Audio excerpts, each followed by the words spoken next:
What's going on, you guys? I am back with another hangout. So this hangout started a little later because I was going through a lot of technical issues with my laptop. My laptop's being really weird. It keeps dying every time I plug it. And I really, don't know what's going on with it. And it's like the only way I really want to do this hangout. So that's why I'm kind of putting up with it right now. But I'm really gonna try and find another way where I could do a hangout, a way to I could do a live stream with other people without using hangouts because this is getting aggravating. Oh, nerdy, here. Wow, Okay, sorry about that. My laptop's being really funny right now. It's really annoying. it's all good. It's all good. How's your day going? It's going well. That's Yes. good. Yeah, Man. sorry for the abrupt ending. Last time, I had to take care of something, and then I was gonna probably get back on a little later, but I was thinking it was already over. So, Oh yeah, we um, was on for a long time already. Like I long. know. Yeah, I was trying to get on earlier, but that day, but I was at work, and I didn't get home until I think about six. I think 16. I think 6:30. So, Yeah. yeah, Yeah. I've been pretty much been busy throughout the last 2 months. I mean, of course, I understand there hasn't been a hangout link at all up until like last week, but yeah, I've been pretty much been busy these last 2 months. Oh yeah, I feel you. It's been kind of been the same with me. The other stuff's going on with my family lately, and trying to push my book. It's been yeah, but I'm just glad that we could do these hangouts again. Um, Hopefully, Captain joins because I know he really wanted to do this with us. But today's topic is going to be kind of piggyback on what we talked about on Captain's stream about like religion. It's going about like faith and how does faith help us find our purpose, in our life, in our lives. The reason why I want to do this because, as you guys know, my book, with a Purpose, talks about a lot about my, faith in God and like how, you know, I mean, when you're a person who has who is spiritual, you believe that everything happens for a reason. You believe that there's a reason why I gone through. I mean, yeah, yeah. There's some things we do that's our faults, but like in terms of things that why were we born in this location? Why we had this happen to us when it wasn't our fault. We it's like there's something my life. There's something there's a reason why this is happening. There's something, you know, God is trying to plan for my life. There's the reason why He allowed me to go through what I went through, as far as like being growing up in this neighborhood or having this disease or whatever. So I mean, it's an interesting topic. I know that we discuss. I know we haven't really talked about religion a lot on the forums outside of Papedia, but I feel like it's interesting now because of what's going on in today's climate. Mhm. Yeah, and like Captain, he went before he joined Nerdy. Captain then talked to me like, man, you're like he was kind of like on the he was like he was like an atheist for a while, but then he said the reason why I went back to God because I was afraid of hell, and I thought that was really interesting that he said that because you know I thought that was really interesting that he said that because like most people don't really think it that far deep and that deep into dying death. So I just found that really interesting that you mentioned that to me. Mhm. Yeah, yeah. So, oh yeah, and one of the things you mentioned on the stream was your experience with Mormonism. Can you kind of explain that? Yeah. Like I said before, it didn't go so well.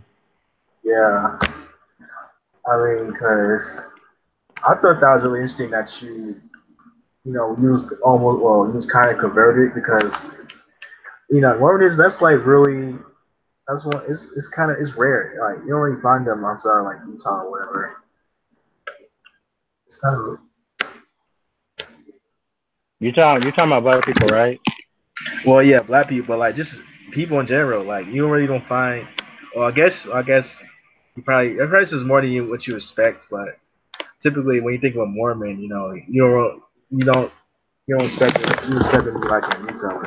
Yeah, Yeah, out of all the time I've been in school and even at work, I didn't really find anybody that was Mormon except for a few people. yeah, yeah. Like I met, like, I know this one person who's in my area who's a Mormon, but he's like a couple years younger than me. So like, growing up, I never had an interaction with a Mormon. Yeah, same here. It wasn't until I went to my friend's church that day where they had that play where I was pretty much introduced to Mormon, even though I already knew he was one before. So, Yeah, and it wasn't just him. There was also two or three other people that I knew that were also Mormon, but other than that, not so much of that experience. But yeah, yeah, but in the end, I found out it wasn't for me. I mean, of course, not all religions for everybody, but just yeah, like, just like if somebody would try to convert me into being a Muslim, it would be very, very difficult because I'll probably have to give up not only some certain things, but I would have to follow certain codes, and it would be really difficult. So, yeah. Yeah. Um, but why do you think certain people are devoted to religion? Like, why do you think that? um, well, one reason I could think about is that most likely they need some guidance. And I mean, of course, a lot of people, everybody's gonna need that, but that's one reason I can come out why people will might need religion is that they need guidance. True. Um, yeah, I can agree with that. Like, because throughout history, people who didn't have religion tend to be, tend to be more less moral and more like, just do whatever, more hedonistic, just do whatever they feel like doing and not have any like restraints. Yeah. Yeah, right. So I kind of see that. You know,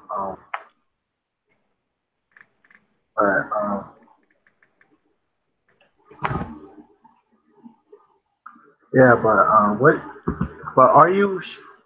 But do you know that like because of what's been going on in the last like few decades, like now we got like Generation Z. It's like the least religious generation in like American history. It's like the Mhm. least Christian generation in American history. It's kind of it's not shocking, but it's kind of like wow, we got that far.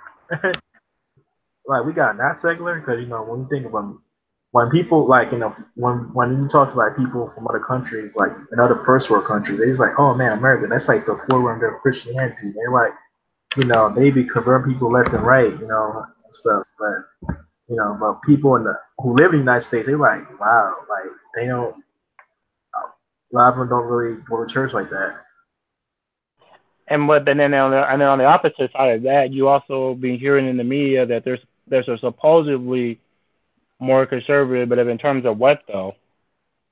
Yeah, yeah. Because I know when I talk to Sharks fan, you know, he, he feels like America's too, you know, it's too, I guess say conservative for him. He's Australian, so Yeah. I just find that interesting that despite America has become more politically correct and more open to other cultures, we're like we still behind you still behind a lot of like other Western countries. Like I mean, we're still behind a lot of things. Like the fact that we still don't have free healthcare in other countries, like other like first world countries, like the way they beat us on that, just shows that there are certain things that America holds on to. No matter what, and like gay Yeah. marriage, that's like Yeah. Canada legalized gay marriage 12 years before America did. That 12 years before what country? Canada, they legalized gay marriage in Oh, 2003. Canada. Oh, well, yeah. And King has had three. And that's a good plus. We especially regarding Slowpoke because that's who that's where he's from. I mean, and because of that, I'm not sure where I'm not sure how progressive they are right now, but I'm pretty sure they're probably a lot more than compared to here though. That's for sure. Yeah, I mean, because yeah, because especially because I guess yeah, I guess because I mean you could say that. I mean, because of Canada, I mean when you talk about like Canada, I guess don't really talk about religion that much compared to here. I mean, they might. I mean, there probably is some like devoted Christians in Canada, but it's not as like in your face like like in the states because in the U.S. we got the Bible Belt, which is Yeah. stretches much of the you know southeastern portion of the country. So like so yeah. Hopefully, let's see if Captain's online. When Yes. I was just on there and I didn't see him online. I mean, I actually just logged on it like about I think 30 minutes ago, and I didn't see him online. So I don't know if he's busy. Oh yeah, he's not online. He's going to pop you. Hmm. Let me see. You know, oh no. Yeah. But yeah, it's going to be very interesting in the next several within the coming decade of how Generation Z will play out, not just in terms of religion, but in terms of everything.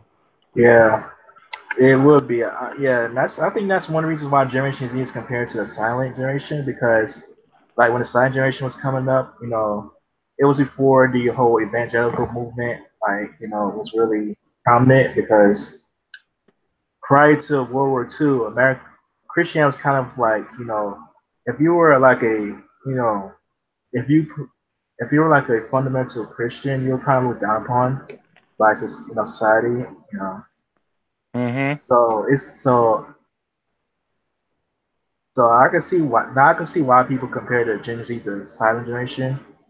Now, I mean, because when you first hear about it, you're like, no way, the Silent Generation, they grew up in the 40s and 50s. Like, no way Generation Z is like that. But then I look at, then when I look at, just how all the chaos is going on right now and how, they're not as excited, about, growing up in America like, previous generation were. I kind of see that.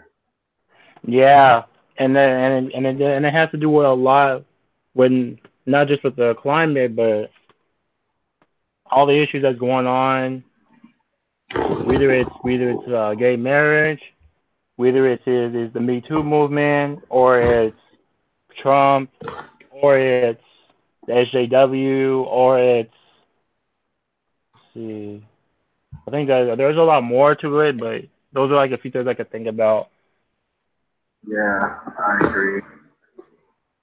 But with Trump, with politics though, Gen Z is actually a lot more conservative. I mean, I want they not. I mean, not. I won't consider them conservative per se, but they actually more open to be. You actually they are actually more like likely to vote Republican than like millennials are. What the word you're looking for, I think, and I don't know if this is being said in the media, but I think what they're really more of is more of libertarian Yeah, than exactly. conservative. But that's something I don't really don't see, but that's where I think they're coming in. They're probably more in between, Yeah, yeah, like cause and there's a lot of reasons behind that, especially that Generation Z as a whole don't really remember the Bush Jr. era which when millennials do. Now, of course, older Zers do, yeah, but the generation as a majority. whole, not so much. Yeah, like most of us grew up in the Obama era. I mean, yeah, Well, I mean, I know you do, but I'm saying like yeah. as I'm saying like the if he's generation born as a in the, whole, but most that's, like they don't. if he's born like in the early 2000s, you probably not gonna remember Bush Jr. Mhm. But yeah, if he's born like in the late 90s, you probably might remember like his second term. So I Probably. know New York Eagle remembers Bush Jr. as president, and he was born like the tail end of the '90s. He was born right at the tail end, so he remembers it. Him, Except yeah, he had already mentioned that he wasn't really. I mean, he did say he remembered it, but he said he also wasn't paying attention at the time. Like he was more focused on on childhood stuff. yeah. I mean, same with me. I mean, I remember the 2004 election. I remember people talking about it at school, but I don't remember. It's kind of weird because I don't, because it's so funny because that out of all the forums I've been on, I have not once heard anybody ever talk about the 2004 election. Oh, exactly. It's either the 2001 or the '08. Yeah, I guess that those are the ones where we got new presidents. That's why. True. Yeah, but I just it's kind of funny nobody mentions that. And that was the year where that was a lot of them. That was their first election. Like a lot of the members on the site, like me, Chris. It was Brian. No, not Brian. Born '86. It was a lot of people's first election was that election. So Yeah. kind of shame that they didn't. They don't really talk about that. Yeah. I think it was probably more for probably forget about election compared to 2000 and 2008. Yeah. That's what's so funny. That's really the only one out of the. That's the only election I really don't remember hearing about much. But but say if somebody were talking about the 2000 election or '08, of course I would remember both of those because they were pretty much being advertised everywhere on TV. Yeah, the 2001. I mean, that was controversial because that was when because Bush won that, but he didn't really actually won that. That's why. But he actually didn't Oh win. That's why yeah. Bush was hated when he first got in office. Oh hell yeah, he was. Oh But yeah. nowadays, especially with Trump in office, he's somewhat respected. Although I'm not entirely sure about that though. But yeah, he's pretty much now respected among the political spectrum. So Yeah. Yeah. I agree, and yeah, I agree. But yeah, but what's your experience? What I know you kind of mentioned this on Captain Stream about your families. You know, you how your family used to go to church when you were younger, but then kind of stopped. Um,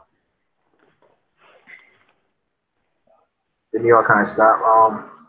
yeah, about that, I don't really have a reason about why we stopped. It's just that we just stopped like one day, and I think we went from there. There's like really no reason I can think about why we like stopped going. But I mean, there are times I've gone like say like I don't know, did I tell you about my trip to Tennessee? Yeah.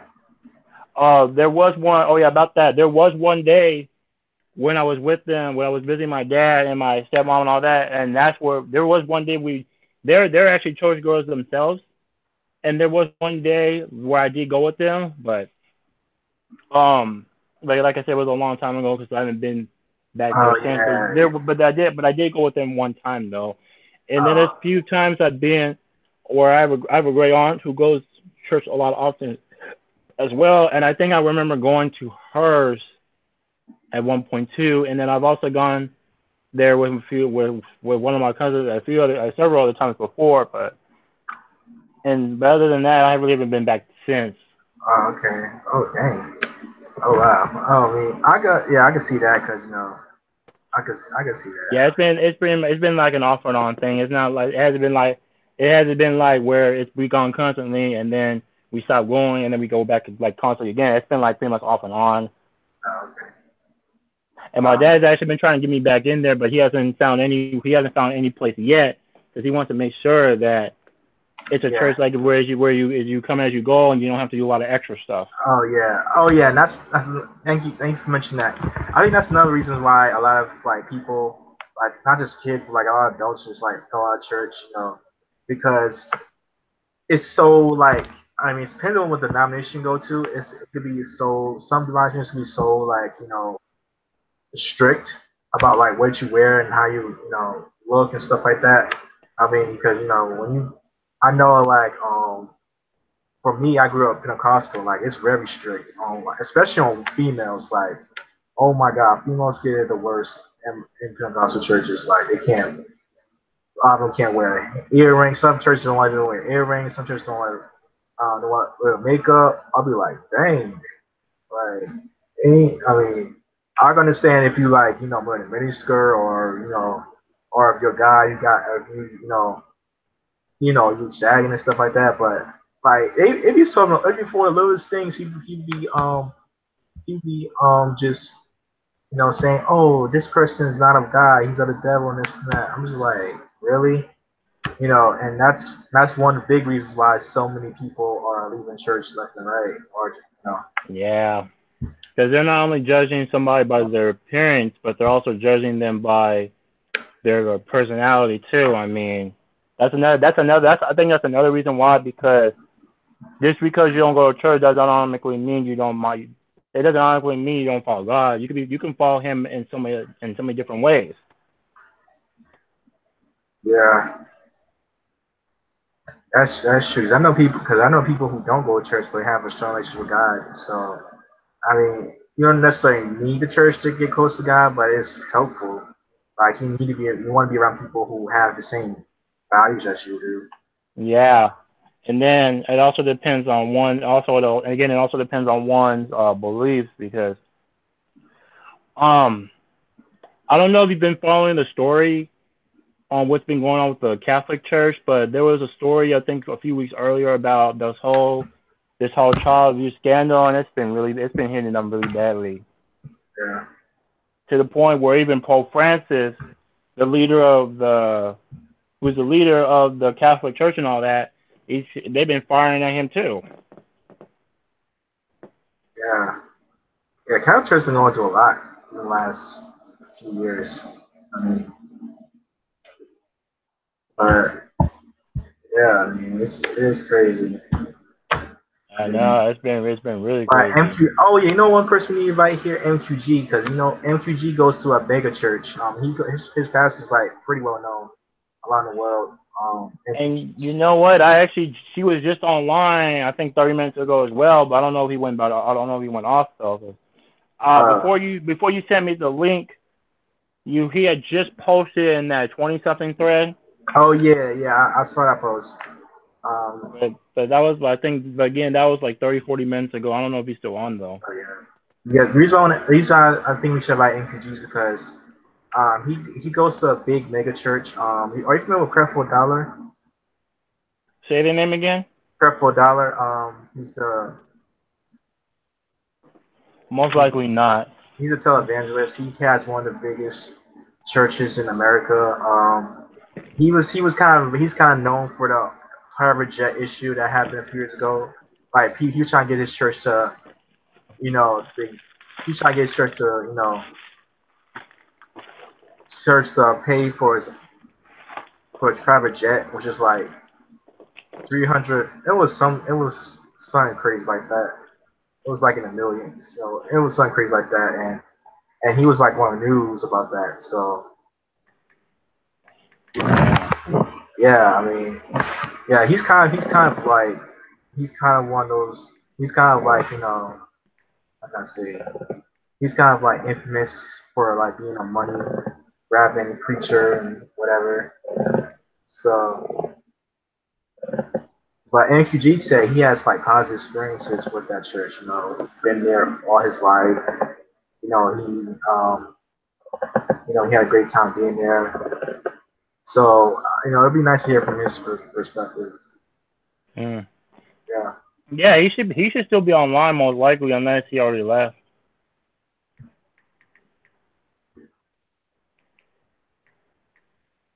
yeah, but when your fan was, oh, he's still online. Yes, he's still online. Yeah. Oh yeah, but nerdy. When your family was going to church, were they like Baptist? Were they like AME or anything like that? Like, do you remember what denomination they were? Which friend was it?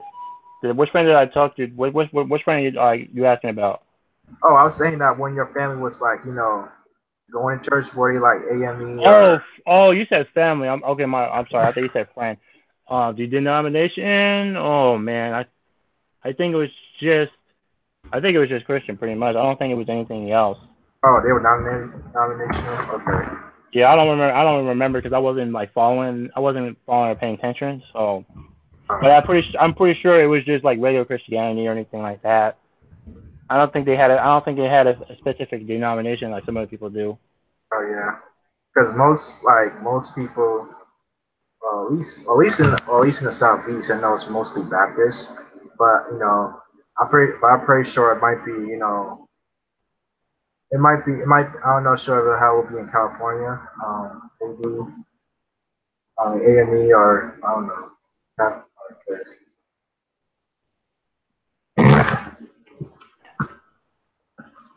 One thing, the one thing I do know that who is Baptist is my mom because she did tell me a few years back that she was that. So I don't know. I guess she got different beliefs compared to the rest of my family, but I'm not entirely sure right there about that. But that's all she just told me though a few years back. okay, well, that makes sense. Yeah, when it comes to religion, my family and I we don't really talk about it like that because it's a controversial topic. Of course, I mean Yeah, people will get offended over what they believe in and all that stuff. Even my dad doesn't talk about it that much either. oh, Despite him, uh, well, he hasn't been to church lately because of like work and some other reasons, but he doesn't talk about religion that much, like for as much because because of the same reasons and all that. but with Gen Z being like the least religious generation, do you think they'd be more open? Because like when you talk about religion in general with like other people, they usually just like get offended. They just want to say, "Oh, screw this," or "Oh, you guys are." Do you think they'd be more open to like religion because of they being the most diverse generation in history? Then most likely they could because I mean the thing if you think about it, when it comes to like non-whites, there are some of them that are religious in some ways. I mean, when it Okay, comes to okay, Hispanics, of course you have those who are primarily Catholic. Same thing with those who are Asian. I think most of their beliefs are in between. And then you got black people who are, of course, I mean, it depends. I mean, once again, it depends on the region as well. But most black yeah, people are Christian, and despite being Democrats, but they're also Christian as well. yeah, that is, yeah, And yeah, then Native Americans, their beliefs, I think they go more by spiritual beliefs than religious beliefs for sure, because yeah, their tribes believe they pretty much go by nature for one, I think. yeah. All right, I sent the link to MQ. Hopefully he joins soon. Hopefully he joins. But yeah, because I think me and NQ, I think NQ be perfect because we pretty much believe in the same thing. So, but so Oh I yeah, think he'd be perfect because I don't even think he was on the last stream. I don't think, right? he was before we started streaming, but then he left. He never came back before Captain started streaming because Captain waited like an hour to start. Yeah,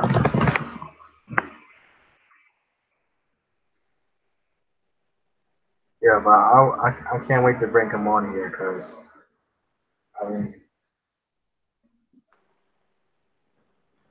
but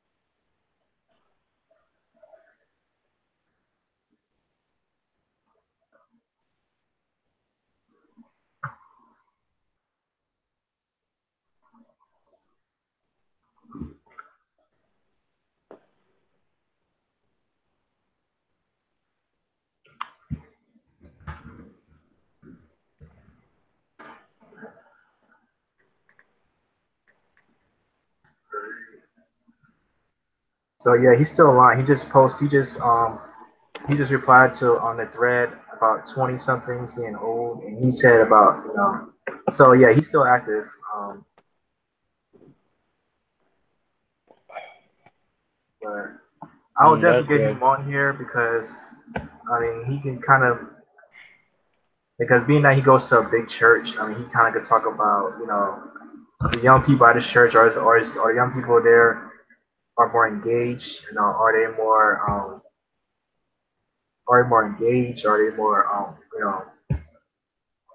or they more or just like whatever, because I mean one of the big problems regarding like Christianity, like like with young people, like once they finish high school, they just like they just like drop out of like church, and you see this a lot, in the past, really in the like past like few decades, like once the person turns 18, they like, I'm done. That was when I was living with my parents. Now I do what I want. Eh,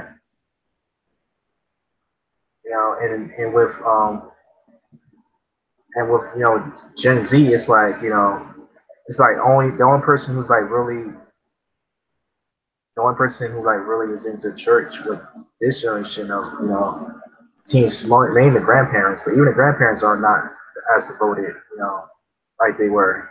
So it is so you are seeing a decline with even the older generations, not just seniors and millennials.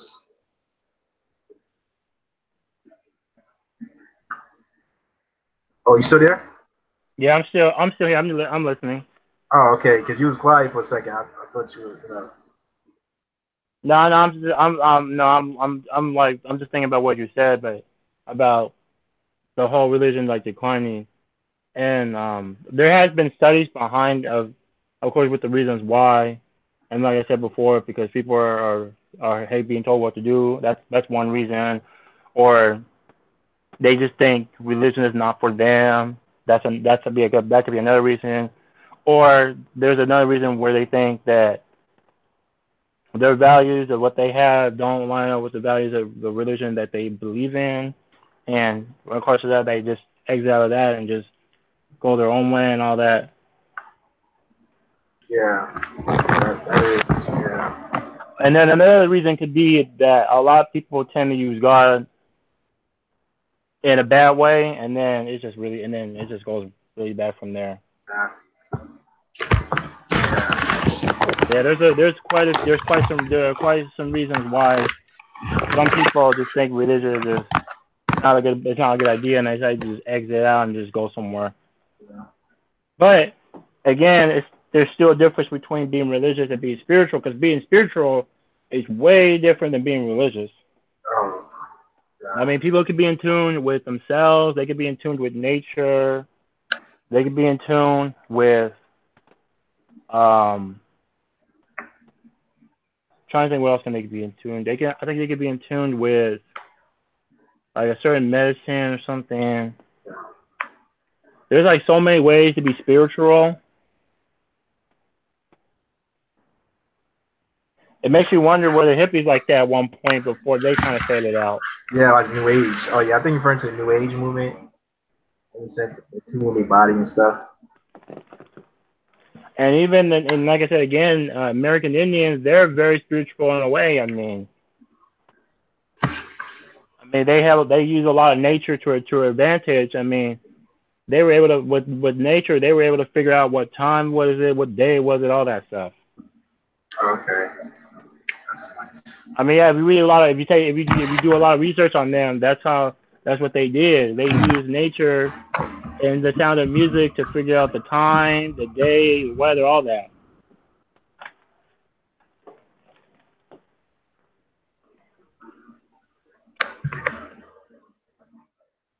Yeah, yeah, that is true. Um, it is true. I mean, because I'm starting to realize that myself that people who are spiritual are not necessarily religious. Like Mhm. there are a lot of people who say they're not religious, but they still believe in God. They still believe in higher power.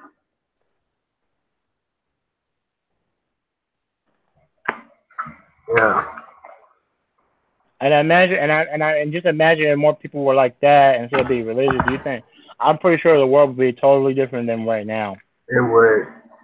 Yeah, but there are a lot of even Christians who don't even really consider themselves religious. People who may say, because even though Christianity is a religion by default, the MQ, you made it. I was wondering if he's going to join. Well, the reason I joined is because real, because I got interested in this conversation, and I remember Nerdy was talking about how like the American Indians or Native Americans back then, like they had special ways of communicating long distances and stuff, and figure out the time of the day and stuff like that. And that is so true. What you said there. Yeah. Yeah, I've done some research over the years because I used to read a lot of Wikipedia, and I think I came across that at some point. But yeah, All right. American Indians, yeah, they were very smart on using nature to their advantage for almost pretty much almost everything. Right. They were even able to use trees and other type of stuff to like make stuff. Yeah. They didn't have no tool. They didn't have like no metal. They just pretty much used like a lot of trees or other type of bark. It was like wow, it's like crazy. I mean, you Yeah. got even people from like Egypt and parts of Africa who did similar, learn how to do similar stuff like that too. Yeah. So, Yeah. I mean, since you're here, and MQ. those Egyptians were like very dark skinned, like way Yeah. back in before The Christ. biblical days. Yeah. Old Testament. Mhm. But since you're here, MQ, I want to talk about because one of the things this is kind of piggyback on what he was kind of part of this conversation with Captain before he started streaming last Saturday about religion. But one Yeah, of the things we talked about was Gen Z and like how Gen Z is like the first post-Christian generation in like American history, and like how that how did we get to the point where America used to be like Christianity dominated America, and now it's like kind of like you know blowing. what? You know what? And it's only getting worse because see, with the Trump era, and I'm not putting it on Trump, but see, what's happened is that since Trump came on the rise and Trump's coming off it, now everyone's getting offended over everything. And see, what's going to happen is that in the future, it's going to become offensive to be a Christian because everybody on the left is going to think Yeah. everybody associated with being a Christian is a conservative or someone on the far Alternative right. bigot. It's really kind of becoming like that. I mean, even back in Obama days, it was like that. Like Yeah. you had the bigots. Yeah, like when I go to like a forum sites like City Data, or when I talk to, or like when you hear people talk about I can't live in this part of the country because it's too conservative, too religious, whatever. Like you kind of right. It's been like it didn't start with. It kind of goes decades back. The last, let's say, 20, 30 years, whenever atheists really became like big, Well, atheism see, really, back then, like you got to see. Here's the thing: there's several reasons why, like, people are becoming more and more ashamed to embrace their being the Christian or their beliefs and stuff, especially with the times we're living in. It's going to be more. What's going to happen is being a Christian is going to become like being the black man in America back in the 50s. 50s and 60s in the near future. I'm just being real. I mean, But that's true. But with that being said, though, I mean, do you get what I'm saying though? Like, I totally get what you're saying because we are in the United States going through Revelation, so it does make sense what you're saying. That being Christian will become less and less, mainstream. But I was thinking about with Gen Z and how Gen Z is also compared to the silent generation, the generation that grew up in like in the 40s and 50s. I kind of think about that generation, like when before World War II, Christianity was kind of on the low key. It was kind of like something you really didn't talk about, especially after what happened with the Scopes trial in the 20s. So Christianity was kind of looked down. It was kind of looked down upon in a way. And it was respected, but it wasn't like it wasn't in your face like it was in the 70s and 80s, whatever. televangelists and stuff like that. You know, I was thinking about that time period, how it relates to the time where we are now, where Christianity's become like less prominent, but still, but still, but still, you know, mainstream. You know, we still, you know, there's still some strong devout Christians in the states. So I was thinking about that time period, how it is today, and like with Gen Z, you know, even though Gen Z is like the first post Christian generation, um, a lot, you know, they might be more open to it instead of having more angst to it, because with the millennial generation, for example, a lot of them as soon as they got to college, it's like screw this, I'm done with religion. Screw this, I'm done with church. Oh yeah, I mean, you still got that going on today. However, you got people who stay in the ministry or make sure they find the right church for them or the right youth ministry for them. You know, it's very important to keep your relationship with God. I mean, after high school, because it can be very dangerous. College is like that's like the peak. That's like the peak age to like slip up It badly, is. like for real. It is. And I know that from experience. So Yeah. Yeah. I mean, always. Well, since you say that, what was your experience like? You know, being a Christian while in, you know, well, I know you say you just transferred last year at Kensaw, but what was your yeah. experience like going to university, like, you know, being and having your beliefs like? See, what happens is that again, you go to college and you get like tempted to like do what you want, and then you feel like you can do this by yourself, and you see it for a lot of college students. It's the first time you're away from your parents, and your parents can't tell you to like get up in the morning or go to church or stuff like that. You have to be able to do that on your own. So what happens is that if you don't go to church for a while, like you'll forget like you forget what God told you to do, and then what happens is you get tempted. It's like you fall into the temptation, whether it's like trying to get high or get drunk, or like even get tempted by the ladies and stuff like that. You know what I'm saying? Oh So yeah. it's several factors and stuff. So and then also you got, I mean, well, I don't know if this really counts much, but like like again, I'm not against like you know science or like strong tech technical students and stuff like that, but a lot of people who are strong into science are atheists. That, I mean, that's the truth. I mean, think about it. Stephen Hawking, Stephen Hawking, Oh right? yeah. He's You a. know, he was an atheist, right? Oh yeah. Yeah. Yeah, so it's like the question is, and I hate to be critical, but it is what it is. If you weren't saved, then it's just too bad. So, and see, I look at technical students who are like into science and stuff. I don't know if they're already atheists, like coming out of high school or coming from a conservative home, but they get far away from God and get deep into science. They may just Yeah. believe in science and forget about God. You know what I'm saying? So, Yeah. you know, it's several factors. So Man. Yeah. Well, yeah. I think college. I think that's definitely a huge. Yeah, that's definitely a huge factor right there. The reason why so many you know, people of our generation like leave, you know, Christianity. and, But I'd rather like if it was me, like depending on people who grow up differently, I'd rather start off as an atheist and become a Christian later on in life and have a deep relationship with God rather than start off in the extreme conservative Christian home where it's overly condemning and the church wasn't right for you. And then later on, as you get older, you just give up and become an atheist. You know what I'm saying? So I'd rather it be the other way around. yeah. So, because you got people who grow up different, it's very dangerous.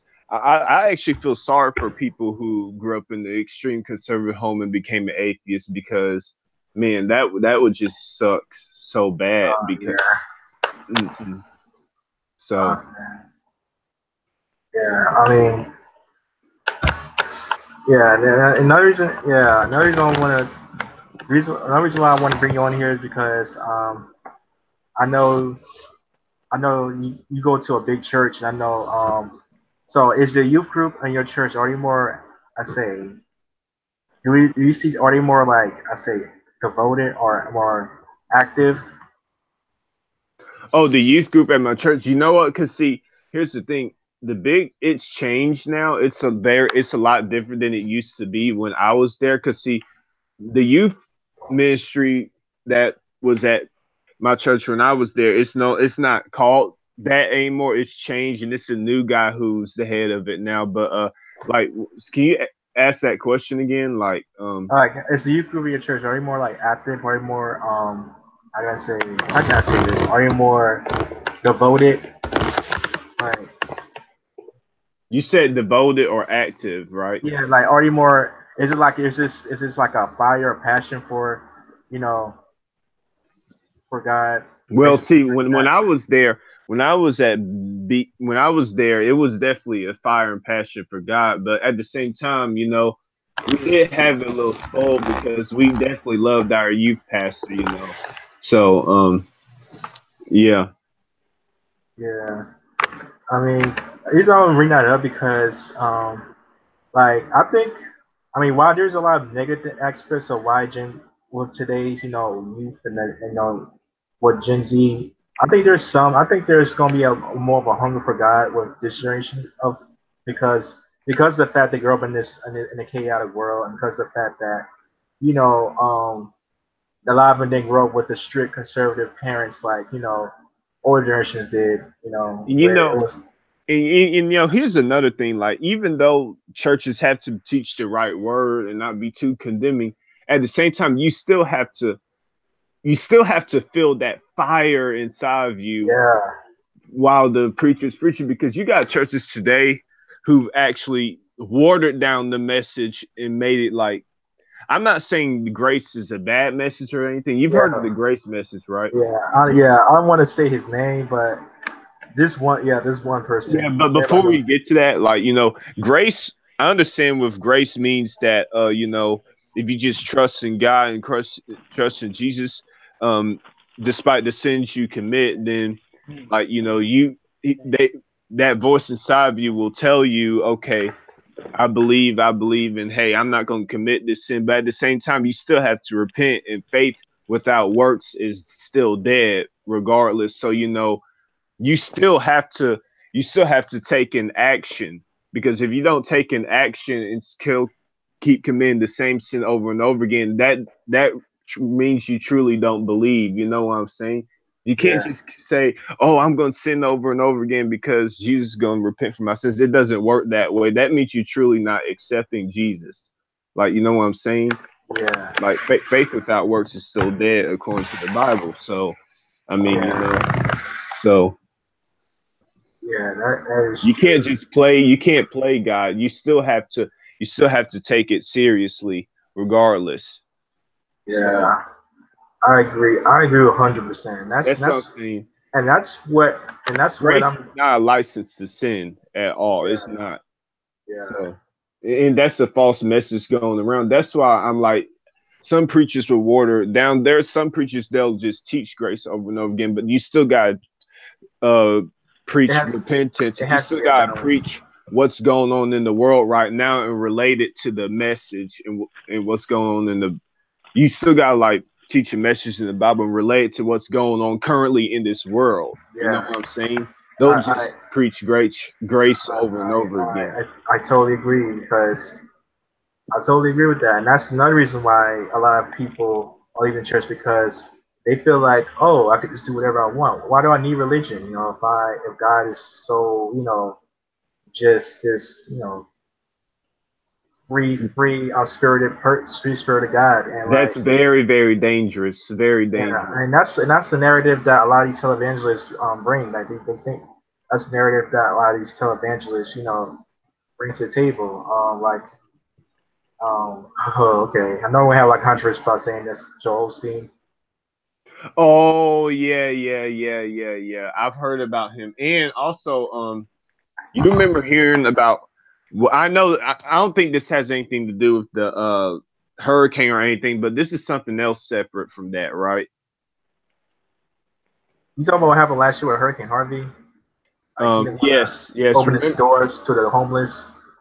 yes. Now, I'm not really, now, granted, I don't live in Houston. I'm not from Houston. I don't know what true, because, the media will try to like make pastors look worse. So I'm not really a big fan of listening to what the media says about pastors and preachers, because at the end of the day, despite how not perfect a preacher may be, at least they're still teaching the word. At least they're at a certain level. Whereas the media, they're gonna hype up wherever they want to hype up. You know what I'm saying? So when it comes to other stuff that's far away from God, you know what I'm saying? So, but at the same time, I understand the issues with Joel Osteen. But go ahead. What were you telling me about Joel Osteen Yeah, again? like he like basically what you were saying about how some people just preach grace and not preach about like repentance and what's going on in the world. That's pretty much Joel Osteen in a nutshell.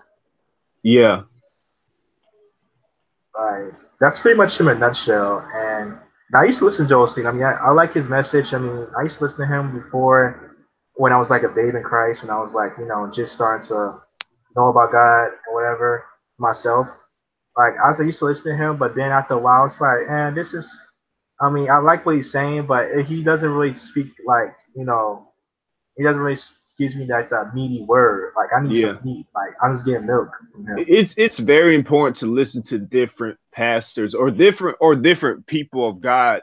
Don't ever listen to one person ever. I don't like that. You gotta get different ways of teaching, because I feel like preachers or people who know about the Bible, they're called on to preach about different topics. No one is called on to preach the exact same thing. That's my personal opinion. As long as it's right, it's correct from the Bible, and it's right from their heart, and they're preaching the right word. But I feel like people are called on to preach different things. Hell, even if there's a girl who's like, if there's a woman who's like a former stripper or something, and then she's called on to do her own thing, like trying to preach women and stuff who struggle with that. If that's what God called on for her life to do, then that's her part. I feel like people are called on to preach different topics. So, Yeah, that's true, and that's what I want to be about. Like because with me, I've seen the hypocrisy on like with certain like people who claim to be Christians.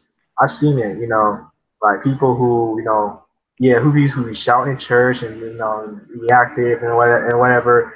They be out there, turn up. A lot of them are, some of them are homosexuals. Some of them, smoke weed. Like I seen that, with my own eyes, and it really just like man, it really just kind of it really just came y'all giving me, kind of cynical towards certain church people because even though I've always been in church, like I never fit in with like the churchy type of kids. Like I never really fit in with the quote unquote like the churchy type of people. The ones who the more almost religious like type folks, in the black community, people be like, "Oh yes, Lord," those type of people. Like I never yeah, really fit in with those type of people, even though I love God, I have a relationship with Him. Those people just kind of, sometimes. I mean, they might actually. I mean, some of them have a relationship with God, but like a lot of them, they just do it just to show off in front, like and it gets kind of annoying. And is I remember when I was in high school, a lot of kids would say, "I'm a Christian," but the same, but and then 5 minutes later, they was dropping f bombs. Like it's just like really, yeah, yeah. it just be Because like really, and everybody look at me weird for not doing what they doing. Everybody like, what, you don't do drugs? What, you don't? You never, you never you a virgin? They look at me weird, and I'm like, isn't that what a yeah, Christian's it's supposed to do? crazy. It's They look at me crazy. weird for not doing the same things they were doing. And one thing I've also learned is that God speaks to people through different ways. I mean, and this is another problem. This is another thing that atheists can't ever understand. It's like God, that sometimes that funny feeling inside of you, it may be God speaking to you. Granted, God's not. Sometimes your prayers won't be answered every time. You have to keep trusting God and keeping your faith in Him. But it's like, you know, if you read interviews and stuff or watch documentaries and stuff, they'll talk about how God worked in their lives and stuff, and how they spoke to him and they prayed multiple times and they fasted and stuff, and how it ended up coming to pass. Like, you know what I'm saying? So like, you know, and it's amazing how, like, you know, it's amazing how different religions around the world, like, they don't call him God, they call him different names and stuff, but they they they communicate with God in a different way than we do in America. But at the same time, it's still kind of like the same God that we speak to, but the only difference is they don't have Jesus in their religion. That's basically the only difference. You understand what I'm Yeah. saying? And Oh then yeah, yeah. and then the miracles, it still happens in their life and stuff like that. You know, like I've heard of some crazy stories, like a certain way, like folks in like Mexico, like Latin, you know, countries, like speak to God, and it's like crazy. And to me, it sounds demonic, but at the same time, it's still like their own way of speaking to God. If that's your way of communicating with God, hey, Yeah. and it still opens Yeah. the door for you believe in God, and then eventually you find your way. You know what I'm saying? So, um, Yeah. Yeah. So and people gotta so realize since that for generations and for decades and centuries, people spoke to God in different ways and stuff like that. You know, this is the modern yeah, times. Like, for example, like, yeah. there's no verse in the Bible that says to get married you have to go to a church service and you gotta like put the ring on and anything like that. You know, that's actually not in the Bible, right? Yeah. It's actually not like it. People got married in different ways, like back in And the forested, old days. like when Adam and Eve got married, it was like in a forest, basically. Yeah, So yeah, about that, I'm glad you mentioned communication because since you, because like one of the things I want to talk about is like with today's generation, one of the things that's like a big influence on today's young people is by far hip hop. You know, like hip hop culture has definitely dominated, not just with black kids, but with even with suburban white kids. Like and like yeah, so, and then with the Christian side of it, like with Christian rap, you know, on the rise and whatever. Do you see hip hop being more accepted in like the church, like in the black church at least? yes. In fact, there's been hip hop played at my church before too, multiple times. Like, but just the Christian hip hop. But like, it's funny because it's funny because 15 years ago, my pastor didn't really was not really a big fan of Christian hip hop. But then as time went on, he Yeah, was like, since the message was in there and it appealed to the young crowd, it was okay. And look, I'm okay with Christian hip hop because, like, you know, if it's a way God can appeal to if it's a way for God to enter the young kids' life and stuff like that, or the young teens' lives, then that's a good start. Because once again, God speaks to people in different ways, but it has to start somewhere. You can't yeah, force God, or you can't first force the word on somebody the way you want it to be forced on them. It doesn't work like that way. You know what I'm saying? yeah. Cause like, cause you look at us like you know. I mean, I think Ken he used to go to your church too. Ken Jones on the east side of he kind of pioneered like the whole hip hop movement of the 2000s, mid 2000s. Yeah. Ken Jones, you know, he was big. I mean, like you got Lecrae, who's like killing it right now in the Christian hip hop scene right now. NF, like look at these guys, look at the impact they have on young people's lives. Like people who may not even be Christians listen to their music. That's saying a lot. That's saying something. People who are like, and then even on the other side of the spectrum of Christian rock, I know people who are Satanists that like Christian rock. Like dead serious. That is Oh crazy. yeah, because you know it's funny because, like, you know, back in the 50s, back in the 40s and 50s, anything with rock and roll was considered as demonic. Like, especially back in the old days, if it rock and roll was like demonic, like seriously. Yeah, So like, it was. It so like was. anything with hip hop in it or love is supposed to be considered as demonic by the black community, who especially black conservatives or black, or like Older it's, black people like your grandma or whatever who may not.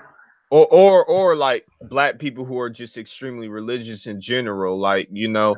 Like they think Yeah. hip hop's of the devil, kind of like how like white folks, especially back in the day, thought rock and roll was the devil. You know what I'm saying? So Now you got But grandparents who jazz.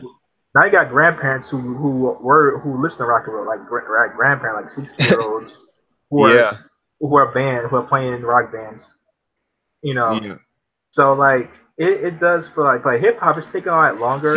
See the reason people here's you want to know why people think rock and roll or back in the day or hip hop in modern times is of the devil or of Satan. It's not because of the style of the music, it's because the majority of that genre of music is the message that's in there. So then what happens is if you know the message in that songs is contains a lot of sin and stuff, then you're gonna automatically assume anything associated with that genre is of the devil. But see, that's not what we have to do. Is we have to start creating songs related to hip hop or related to rock and roll that's about that brings out good messages and stuff like that, you know. So like if we were to change the whole hip hop genre, let's say we take all the popular hip hop songs on Billboard for the past, let's say 30 years, and all of them, every single one of those hip hop songs had Christian messages in there or like messages from the Bible. Everyone's perspective on hip hop would be completely different, right? That is so factual. Um, but not just even with hip hop, like even with like Mary Mary for example, like back in the day, people used to even with Mary Mary is like more kind of R&B ish with their gospel, but it's still very gospel. And Yeah. a lot of older, a lot more conservative, black Christians shun Mary Mary for like having more R&B type of sound, like a Mary Mary Yeah, or yeah, I hear you. I hear you. yeah, yeah, like it is, yeah. So we are coming more progressive, but like I think with the white church, they more like, I mean, And this, by the I'm way, not sure if you, I'm not sure if you, I mean, you might disagree with me on this, but I feel like the white church, they more progressive, they're more open to like different genres of music related to Christians, whereas with the black church, we just now started to embrace hip hop, as a new way of reaching young people. Like, because even like 5 years ago, there were still a lot of black Christians who were elected with Christian hip hop. well, my church already accepted Christian hip hop by then. And see, since College Park is not far from Atlanta, Atlanta is very hip hop influenced. So like there's already Christian hip hop at our church. Like I would say going back to even like a decade ago. Yeah, yeah, a decade ago. I would Yeah, say that because I started going to my mm, team ministry in 2010. This was because see, I started high school in 2010. So yeah, yeah, yeah, and see, we were already doing like hip hop Christian hip hop by then. So it's been about a decade at our church now. So, but like 15 years ago, like 2003, we yeah. definitely weren't doing that. I mean, because it was so niche. I mean, I mean, again, yeah, I think Can Jones for that because Can Jones made to where you could be hip hop but still have like gospel, sound to it. Because Can Jones, I gotta look at when he came out, like 2005, 2006, like 13, 12 years ago. So he kind of pioneered that whole Christian hip hop, within the as worship, with worship, influences, worship Yeah. music. Um, I've heard so many crazy stories of like even it's not just in America, but it's amazing how like whether it's Africa or Costa Rica, Mexico or different parts of the world, like their way of communicating with God or feeling God's presence is completely different. And see, if you were like, if you can't just assume it's of the devil just because they communicate with God in a different way.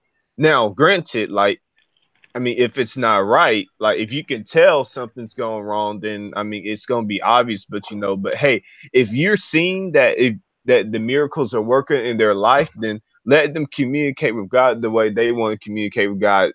So you can't be so forceful preaching, trying to teach somebody the word in the way you want them to learn it. Again, that it doesn't work. It doesn't work that way, and that's why there's been so many atheists because, like yeah.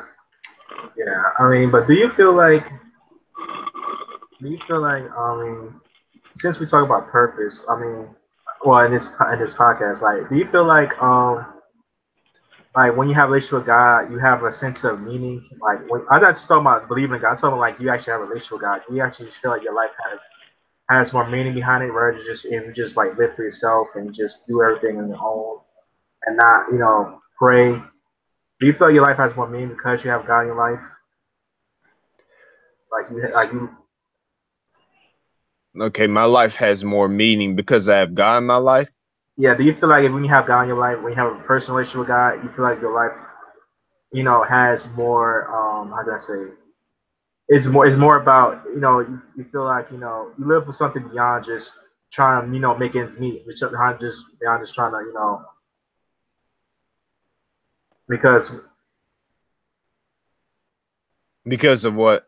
when I look at my relationship with God, for example, I feel like I feel like I'm in a different path than like a lot of my peers, because when you're in your 20s, it's all about trying to see how far, trying see when get this house, get out of college, get this house, get this car, I think what I think.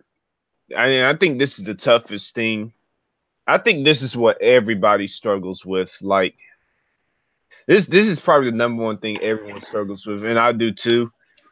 I mean, you're lying if you say you haven't struggled with this. What I'm about to say, like everyone wants to be conformed to the world, like, and you know what I mean by this. I'm like, okay, like, oh man, I have so much time before I have to worry about getting to heaven. Let me just enjoy the worldly stuff for about like 5, 10 more years before I finally get right with God. And people don't want to admit this deep down inside, but like, you're probably like, okay, okay, I know I don't need to worry about going to heaven or hell yet. I just gotta do the worldly things. I gotta enjoy myself. I'm still young. I have to enjoy myself. I gotta go to all these parties. I gotta have sex, and you know what I'm saying. Like I gotta do this. I gotta do all of this. I gotta enjoy myself. And it's like, why can't you have a relationship with God now? Why can't you accept Jesus now and like impact lives and stuff like that? You know what I'm saying? So like, is that what you meant by your question? Like, what I was basically trying to say is that with that, I was basically saying that because I have a relationship with God, I feel like my wants, my ambitions are different than other people my age. Like you know, I mean, sure, I want to have a nice house, I want to have a nice car eventually when I get older. But I feel like I'm not. It's not just about chasing money. It's not just about chasing status. It's about me trying to you know make an impact on on young people's lives. Like that's my like I feel like that's like my mission in life. I mean, so that's what I'm trying to say is that when you have a relationship with God, do you feel like because you feel like your wants and needs are a little different than the people in your peers? I mean, it has to be. If you truly if you truly trust in Jesus, you can trust in God, and then of course it's gonna have to be different because it you're gonna have to accept that challenge and stuff. You can't be conformed to the world. That's what I was talking about. So, Yeah, because and see, here's the thing: you have a spirit, you have a soul. Spirit is your is who you are, is who we are, right? And then we have a soul, which is our mind and our emotions. And we live in a physical body, and that physical body is our flesh, right? See, your right, flesh is like, don't let your mind control you. You have to control it. yeah, your five senses. That's your flesh, basically. Yeah. Yeah, yeah. Yeah, and like when you have a relationship with God, you're not just gonna do whatever the five senses tell you. Whatever you're not you don't you'll do certain things. Certain things you'll do. People like, well, you crazy. I will. You crazy. You just gave up. You just gave up. A one night stand. You gave up. You gave up this job for this. You gave up.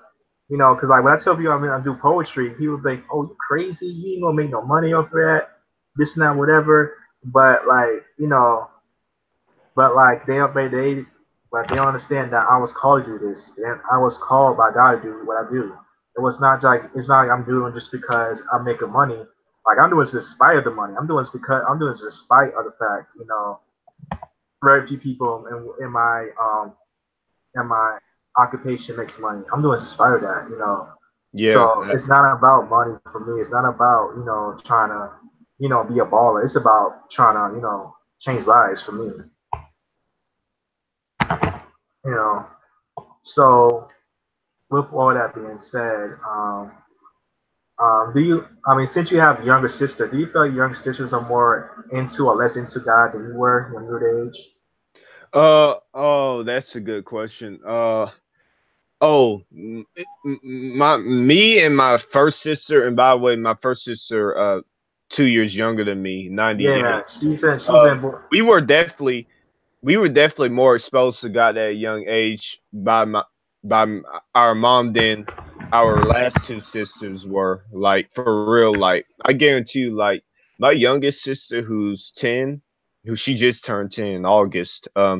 She Dang. was definitely not has not been exposed to God as much as we were when we were younger, and I'm blessed that I got that exposure to God at a young age, even though it wasn't well. I mean, as a children, when you're taught about the word of God from child age, you're gonna be serious about it. Like from a young child age, you're gonna be serious about it. But like as you get now, but see, if you're exposed to God starting from like a teenager, it depends on what you're going through. Yeah, You're gonna either you're gonna be heavily into it, and you're gonna accept it, or you're not gonna accept it by the time you get to a teenager. But as a child, you're probably I think I feel like as a child, the number one reason you want to believe in God is because you're afraid of hell, like the stuff you hear about hell. Like, yeah. That was for me because that was it for me. Because like you, I also grew up in a Christian home, and it was like that with me. I didn't want to go to hell, so I tried not to. So I want to stay close to God as possible. But yeah, that's how it was for me as a child too. Like, oh no, hell is a horrible place with demons and just fire. So I'm like, I better get right now. So, you know, yeah, but then as I've gotten older, like even after going to the teen ministry, like I've realized that God has really helped. Going to church helps me based off the struggles I go through outside the church and stuff, especially being in school and stuff. So like then I really start to appreciate the Bible more. And then after a while, like then you start slacking off and you start feeling a lot more confident and you're not that scared. But then you still gotta realize, okay, you gotta stay clean. You still gotta keep your relationship with God. You know yeah, what I'm saying? So yeah, yeah. That is true. I mean, that is true. I mean, like because like it's so easy to fall astray. I mean, but I just find that I get, and that always I kind of find it interesting that your mom was a little bit more strict on you and your oldest younger sister than your because because you say your mom was like 28 when she had you when you were born. she was she was born 1968. So yeah. Oh wow, that's kind of interesting how she was that strict and that young because usually maybe the older moms should She be more. became she became a Christian when she didn't get saved until she was 18 or 19 because she was actually a Muslim at first because she's from Manhattan, Yeah, I Harlem, know. Oh, New Manhattan, York. Yeah, and yeah, see I know during that. that time back in the 70s, like there was a lot of Muslims in that era in that part of New York. Yeah, So Muslims. Yeah, 5% people. I know about that. Yeah, yeah, she didn't yeah, become Christian until right 18, and even then she wasn't as serious until she said, and she also was pro-choice too. Like she told me that she was pro-choice until she was pregnant with me, and then when she felt the heartbeat in me, then she became completely anti-abortion, like yeah, yeah.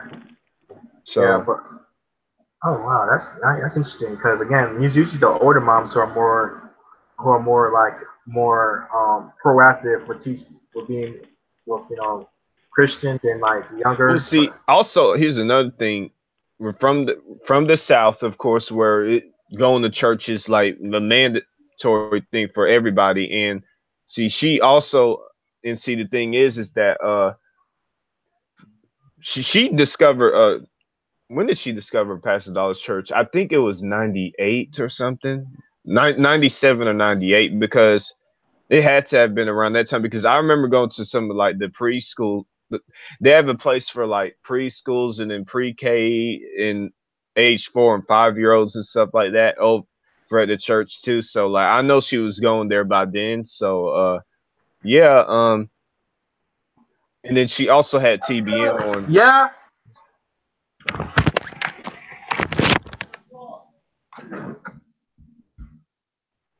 So nerdy, how's things been going lately for you?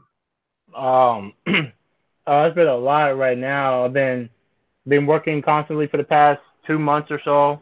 I actually just got the weekend off, so I won't be going back till Monday. And then on top of that, what that's not really. There hasn't really been much going on with me other than working pretty much. There is something. There has been a new update. I'm actually about to be moving soon. I'm still gonna be in San Diego, but I'm gonna be in a different house. Oh, Okay. nice. Okay, I'm back. So yeah, that Oh, is so interesting. you're getting yourself a new home? Yeah, it's finally that time is finally coming. Have you been working for a new home or your family? No, no, no. My mom, it's just gonna be my mom and I and one of our family friends. Okay. Oh, All right. oh, Yeah. okay. But yeah, that's pretty interesting to hear that story that your mom was a Muslim before come to Christ. Wow, pretty interesting.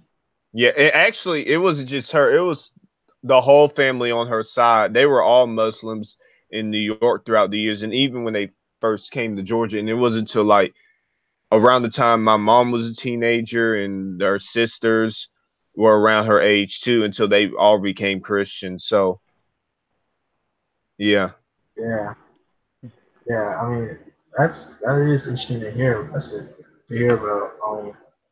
and even today, like you should look at some of the clothes. Like even when I visit, like and there's still people on my mom's side of the family. Like, and now I'm not talking about like the primary family, but I'm talking about like the second cousins, the second aunts and uncles and stuff like that who are still Muslims today, but like they became Christians though. Like my mom's two sisters, my aunts, and then my grandparents, like they all became Christians later on, but they were Muslims like when she was a kid. So Wow. Yeah, I mean, Do they have ever since they became a Christian, have they pretty much condemned Muslim or they don't really talk about it? oh, that's oh man, it's a okay. I would have to talk to my mom more about that. That's between her and her family. But well, see, I would definitely say yes, they do condemn the Muslim ways of teaching stuff like that, and especially when my great grandmother died on my mom's side. I talked about that on one of the previous streams. How both of my great grandmothers passed in the same year in back to back months. This was last year, summer 2017. But the one on my mom's side, when she passed away, the funeral service took place at a Muslim church. I don't really know if it's called a church. It may be called something Muslim something else, but I'll just say a Muslim church. But like, Was it a mosque? yeah, mosque. That's the correct. That's the name of it. And like it was just the way the words, like the way they were it's just the way they were speaking about her death. Like half of the family didn't like the way he was doing it. Like so that's part of the reason why they stopped being Muslims a long time ago. So um, yeah. Wow. Damn. Dang, that's really tough. But that's good it's, that your mom when found it you when you Christ. have funeral service, you're supposed to be more genuine. You're supposed to get your family members to Yeah, more speak out. cordial. But when we went over there, it's like they didn't even give any of our family members a chance to speak out about. her death. So, but then we eventually got to go to the casket, and then all of them get to like grieve and all and stuff like that. So yeah. Yeah, wow, that's great. That's an interesting story to hear that, your mom was a former, was an ex-Muslim. Wow, that's something. I didn't Yeah, even know that until later on in my life either. Like I didn't know that right away. This is something I didn't like learn about until like I was much older. So, but I mean, of course, as a kid, I'm not really thinking about all those other religions. So I just thought yeah, about being a Christian. That was it. yeah. No, especially when you're not. That's when you're all you're supposed to. Like you're not. Really. I mean, I I mean, know I when you. didn't know about the Islam, Jewish. What else you have? Yeah, you have a Catholics. lot. I didn't know about any of that until middle school, high school, and all of that. Yeah, I mean, same with me. I mean, even though I lived in the Northeast, as a kid, like I didn't really knew that there were different religions than I was. I just thought that, I just thought, they just did that, I thought they just did that because of their family, whatever. I thought it was like family traditions, but I learned later, oh, that's why this person wears, the thing over wrap around their head, or that's why, you know, they have long beards, whatever. So you're not gonna really think about that until you get older. But you know, but one thing going back to the whole Generation Z thing, like I mean, they are getting taught religion. They are getting because they're so diverse. They are becoming more aware of like religion at a younger age. You know, because it's so diverse. Like I mean, even places that you wouldn't expect to see a Muslim or Jewish. You start to see them. Like where I live at, you wouldn't expect to see a person. Even where I live at is so like it's very it's country whatever. You wouldn't expect to see a Muslim or a Catholic, but they exist here. They actually exist here.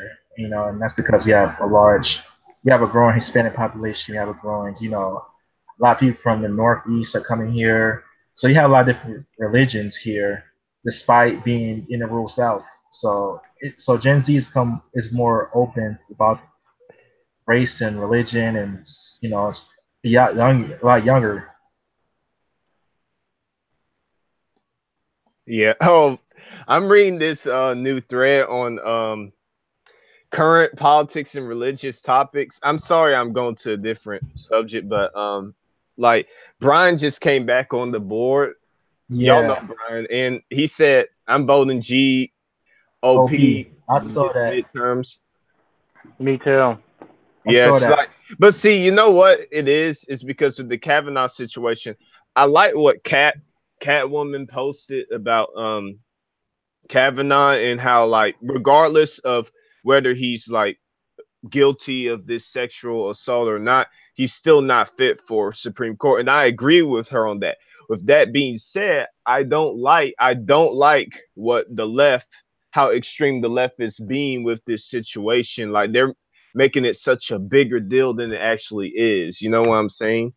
So Yeah, Do you think the yeah. Me Too movement will eventually pass out in a few years or so because of how the direction has been going? I mean, I mean, that's a possibility because, especially with what that, I forgot what that other woman did that time. She was like, what was she doing? Like, she like was sleeping with like this 10-year-old or something. I don't recall. Like, wasn't she like, Oh, I know who you're talking about. Are you talking about one of those co-founders?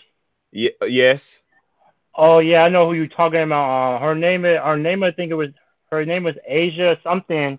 And yeah, there was a story where she had slept with a 17-year-old back in 2013, and when the kid had spoke up about it, she had ended up apologizing, and I think she had already made a settlement or something um about that. And then later on, I think the other founder I think condemned her for that. That even if you're a founder, you still gotta do what's right. Something in those kind of words. But yeah, I know who you're definitely talking about though. Yeah. Oh man, that's nice, interesting. And it's not, and it is interesting with that because it makes you wonder with this whole Me Too thing. It makes you wonder if religion is playing a part of it in this part. Yeah.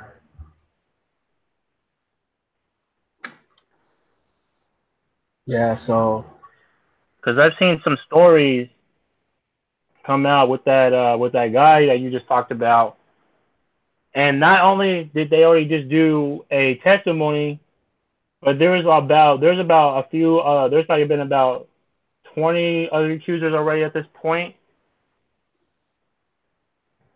yeah. they all have not all of them that testified except for that one lady, but there's already been 20 accusers going after Brett, and then also about the whole sexual assault thing. There was also a few. I don't know if you guys read the verdict on Bill Cosby, but yeah, Okay, he's supposed to be yeah. sentenced for 10 years or whatever. Yeah, it was like 3 to 10 years in prison, and there's like, and then I found out that like a week ago or two that he's on suicide watch. Dang. Just for I all mean, that. that'll be pretty sad. Like, especially at this point in his life, like he ready, like he's considered like a father figure to a lot of like Black Americans, like especially during Yeah. the '80s and Oh when during yeah. like the crack epidemic. Like he was like the hope. He's like a sense of hope for a lot of Black people. And now that legacy's like tarnished because of And the yeah, allegations. and not only that, but at one point he also had a preschool cartoon called Little Bill, Oh and yeah, I remember Y'all talking watching about that, Bill and that was Cosby, right? yeah, yeah. Oh This yeah, yeah Bill Cosby. I mean, Lil Bill was definitely. I mean, he was on the in the intro, so yeah. yeah. oh yeah. I have it. So Yeah. it's so man. I mean, But I like all the stuff he did, but oh man, with this whole sexual assault I don't think a lot of action it. I going don't on, think oh it's. man. A lot of it, I don't even think it's true. I mean, some. I mean, he was guilty of some stuff he did, like the whole getting first drugs. Like he was guilty of that, but still, And then like not he only actually. that, but he also had about I think he had about 30 to 40 people come out after him, I think. And you know what's weird? Just imagine had the Me Too movement started under him instead of like Weinstein, then it would be up that it would be a lot different compared to what now for sure. Yeah. Because the whole I mean, what people I don't know if people have already forgotten already, but even though it's already been over a year already, because that's when it started, the Me Too movement was pretty much founded due to the accusations against Harvey Weinstein, Yeah. Yeah. You're and right. since then, I'm not sure I'm not sure where the how what the, where the direction is going right now, but so far there's been a lot of accusations against a lot of the most powerful people, and as of right now, a lot of them already have lost their jobs, including the guy who was at CBS. And not only did he lose his job, his wife decided she wasn't going to be on the talk no more either. She decided to just pretty much just Oh leave. yeah, Julie. I forgot her name. Julie Chen. Yeah, that's who you Yeah, felt. because they had a new season I think 2 weeks ago or so, and she was not even there. And then come to find out, she was actually leaving the show because Dang. she was gonna stand straight with her husband, who has been he hasn't been convicted or anything. He's just been accused, but she was not gonna take that, and she stood up with him. Yeah. So with that being said, I mean, it is crazy, man. What's still going on? But like, do you? Yeah. I mean, what MQ? You still there? yeah, I'm typing something up, but I'm listening. Yeah. With all that being said, like, do you feel like? I mean, the world is getting worse. I mean, by the minute. Do you feel like? I mean, I know I kind of asked this question earlier, but do you feel like um do you feel like I mean there's gonna be a hunger with do you feel like 20, 30 years later when Gen Z becomes the new millennials, do you feel like they're gonna be like more open to like, spirituality, religion, I mean more open to Christ than other generations before them because they wasn't like shoved because it wasn't so shoved down their throat? like it was with the baby boomers, the Xers, the Yers, whatever. Oh, you still there? I mean, I know I'm kind of all over the place with this question, but basically what I'm trying to say is that do you feel like when Gen Z gets old enough, gets comes of age, do you feel like they're gonna be more open or more like passionate about God than previous generations? Okay. I Oh, you think still he, typing? I think he's still typing. Oh, okay. All right. Yeah, because he did mention there was a thread about the whole GOP about Brian voting for the entire GOP.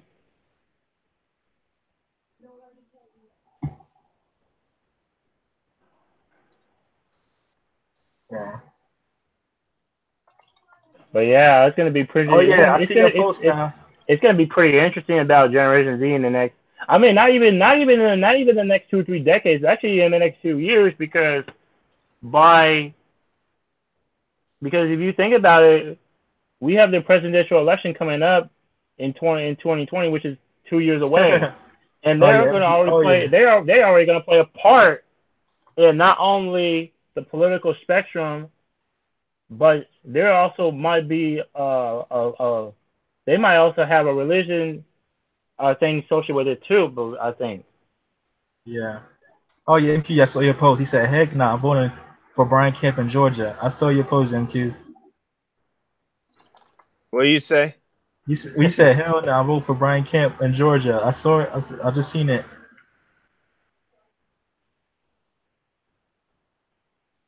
Yeah. But you commented on another thread today. That was interesting. I found interesting. MQ about the whole when you supposed to be considered old thread.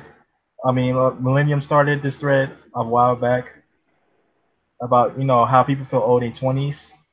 They're already considered old by this point. Some people,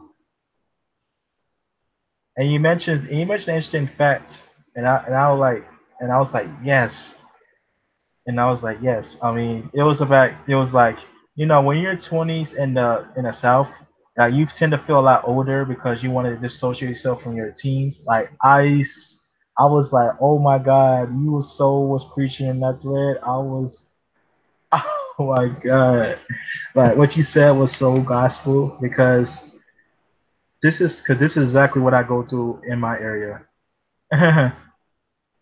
Hello, you there? so a lot of people in yours and NQG's area do that all the time. Yeah, as far as like says, they be saying, man, y'all youngins and Oh well, y'all youngsters. They be like, yeah. I'm like even when I talk to like, I mean when like I remember when I was working with AmeriCorps, this lady, she was like only 6 years older than me. She's like, yeah, I'm old, but I still work at the computer. I'm like, and she not found out, and I'm like, you only like 26, and you're considered old. And she thinks that we're a whole, and sure she says a whole damn generation gap. I'm like, you're only like 6 years older than me, and you're. I'm like, really? you know You what's know? so funny? You know what's so funny about that?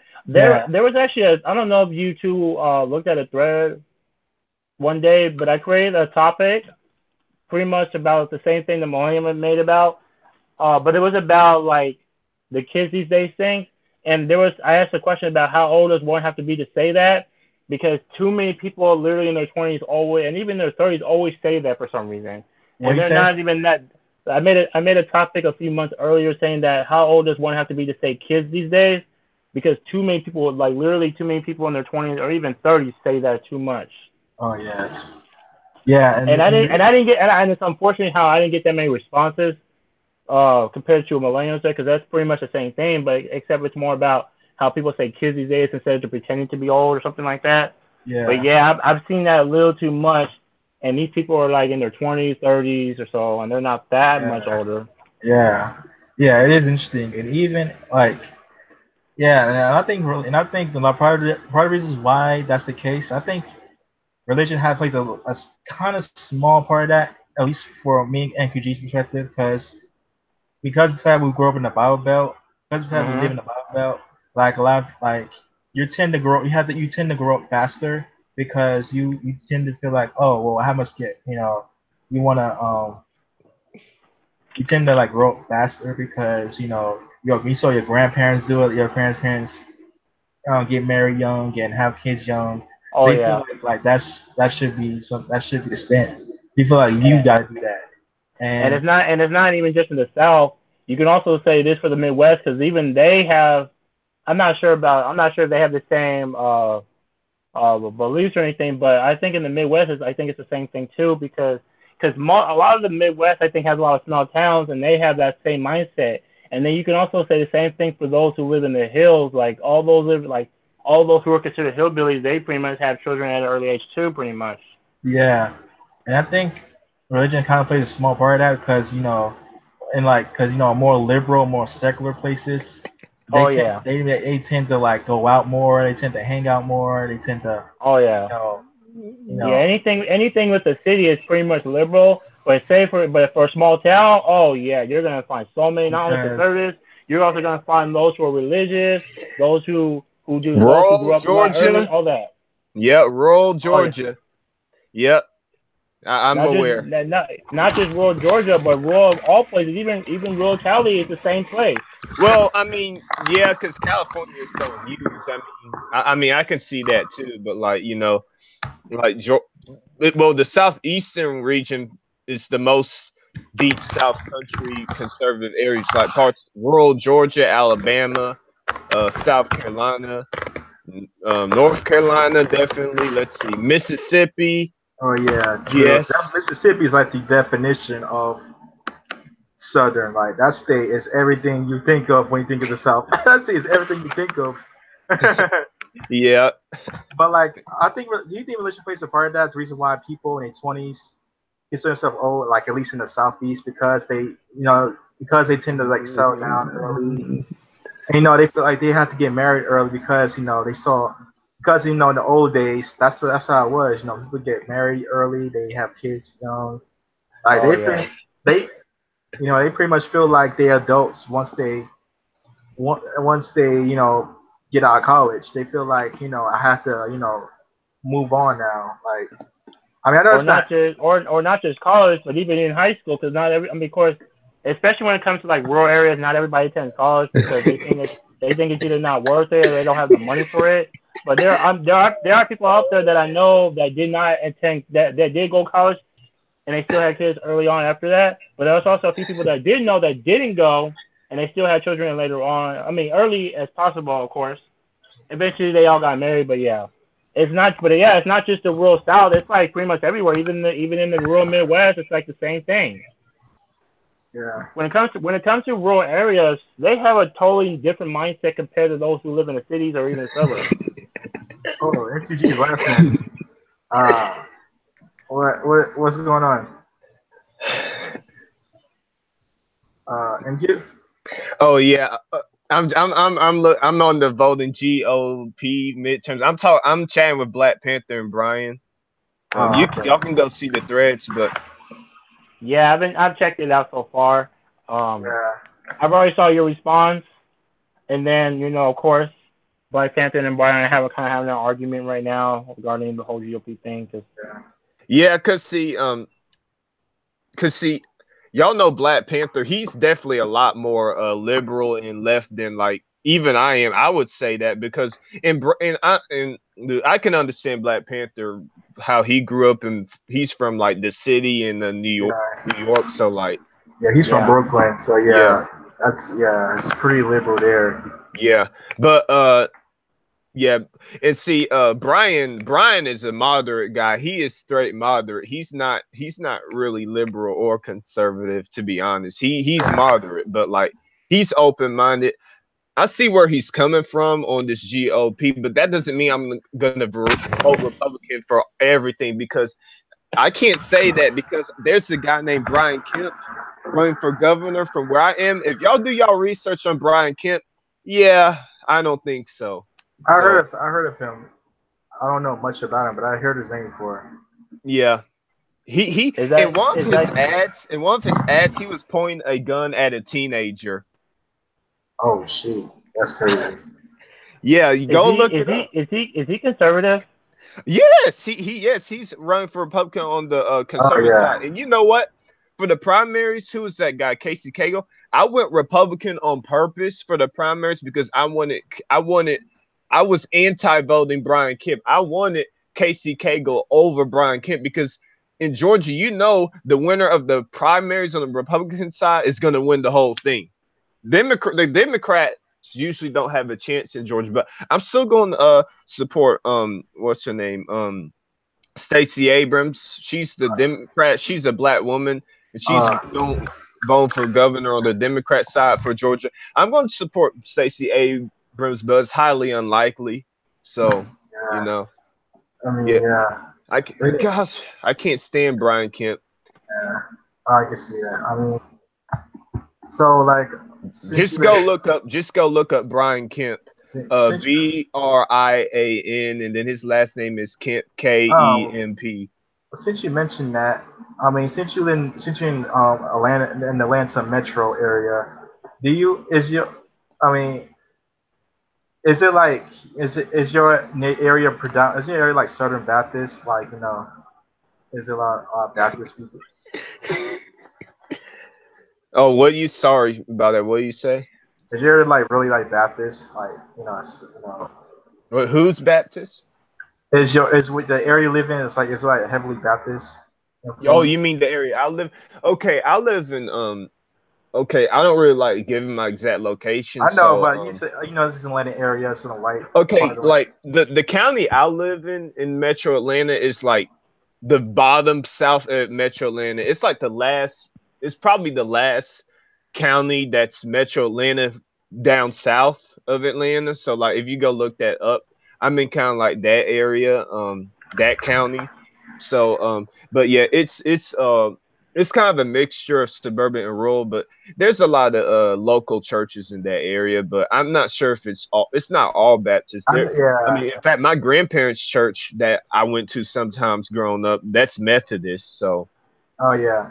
But since you say you grew up in like in a predominantly white area, I would figure probably when you're a white person from the south, it's you tend not to. like that rural. It's not that rural, like all flatlands, but it's like it's suburban, but it's still predominantly white though. It's still Oh predominantly yeah, white. because like when you think of a white southerner, you tend to think of Baptist, like because people think because one of the things that the south one of the things that the south is known for is being heavily Baptist, influenced.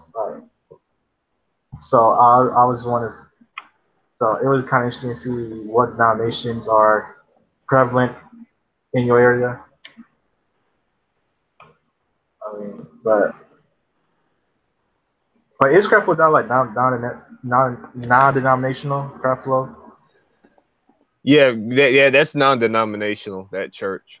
Okay, I thought it was, but I wasn't sure. So I thought it because some churches say denominational, but their roots are in one denomination. Like some you may start off Baptist, but your church might be AME, or you might start off Pentecostal, or the church might be Baptist. So I just want to know if what's his stance on you know yeah, but we had a great topic. We had a great podcast, man. I really enjoyed this hangout. Yeah. Yeah, I really, y'all need to go to this GOP this midterms thread because I I'm wonder like, if cause like, okay, listen to this. Listen to Brian's comment here. Okay, if it was some far left person in Kavanaugh's position, the left would put them on Supreme Court of the United States. I mean, it's hard to disagree with that. I mean, remember, okay, and then Bill Clinton, blah blah blah. That's true too. I'm sure Kavanaugh was a party boy and drank beer and had sex like a lot of kids do at that age, but that doesn't make him an abuser. People can change, and I understand that. To me, here's what it comes down to for me with Kavanaugh. I'm aware of stuff he's done recently. Personally, I don't think he's qualified to be Supreme Court. This has nothing to do with this sexual assault situation now.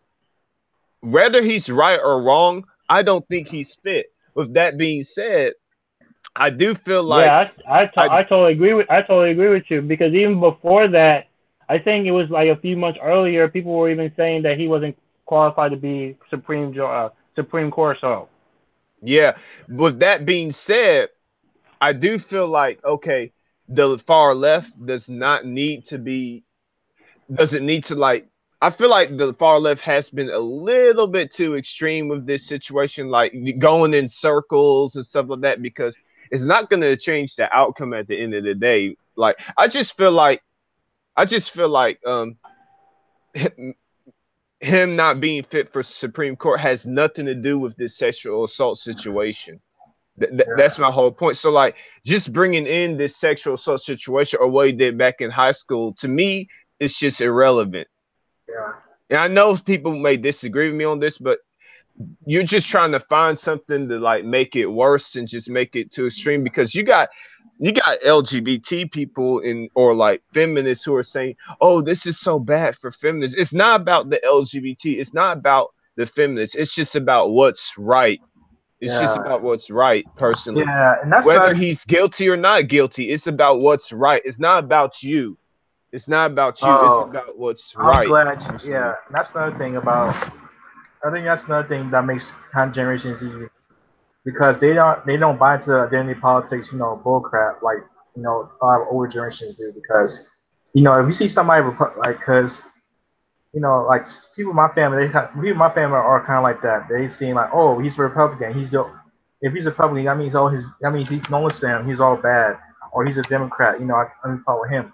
Like it's just so like Generation Z don't buy like our generation. I think with our generation, we don't buy into the whole identity politics bullcrap as easy as other generations do, because we are more, I guess, more educated about like political and stuff. Like we're more educated about politics really young. So like if our parent politicians do something wrong, we might we're not going. We might we might still support him, but we're not going to be like, oh, he's perfect, and he can't do no wrong or whatever. So that's like, so I'm not, again, I don't know too much about this Kavanaugh. What's his name? Let me say his name right. You mean his first name? Well, his last name is Kavanaugh. I Oh, know that. Kavanaugh. Oh, Kavanaugh. Yeah, Brett Kavanaugh. Brett Kavanaugh. Yeah, I'm not too knowledgeable about him, but but based on what you're telling me, like, and based on what based on what you're telling me, and based on the Oh, reaction. I'm sorry, Mario, but let me just say this: like, you got Twitter posts, you got all these Twitter posts of like people. The identity politics is getting so much worse. You got people on the right who are like support Kavanaugh, and I'm gonna be honest. As much as I have nothing wrong with people supporting Kavanaugh or saying that he's not guilty, but again, like to me, this is just my opinion. This whole thing, my opinion on Kavanaugh has nothing to do with the sexual assault thing. That's my whole point. So, like, like if people feel like he's not guilty, that's your opinion, okay? But what I'm noticing is that the people who are against Kavanaugh, they're like a lot of them are like for Ford. Who's that woman's name? Ford, and a lot of those folks are like really extreme. Like I've seen crazy Twitter posts, y'all. I can't really explain it, but because see, again, I'm not that educated on the whole Kavanaugh Ford situation, but I just know there's some crazy stuff the far left is doing. Like if you just go do your research on Twitter, and I'm like, goodness, is it really that big of a deal? Like seriously? Yeah, Like again, is it that big of a deal?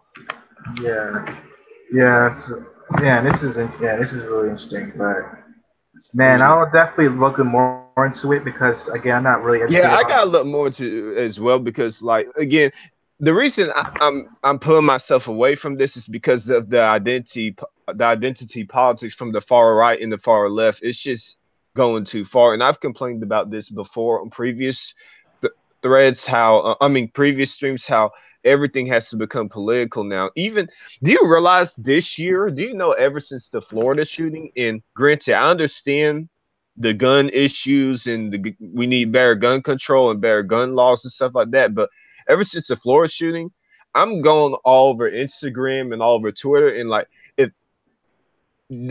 if someone is like has a rifle in their hand, or if they're practicing how to shoot with the rifle, you're starting to see like mean comments and stuff, and people insulting people. Like if you have a rifle, you're automatically considered as racist, or you're a person who doesn't care about anyone in this country. I'm like, seriously, people have been practicing with rifles for years and stuff. If someone owns a rifle and they're just practicing with it, as long as they're not harming anybody with that rifle, they're not the reason for the tragedies or the evil stuff going on around this world. Let them be free. This is a free country. People can practice with any gun they want to. Now, granted, personally, I still feel like rifles are a bit too much with the time we're living in right now. But at the same time, you should insult someone for practicing with a gun or a rifle. I'm like, what has America come to? Like, seriously, you understand what I'm saying? Like, Yeah.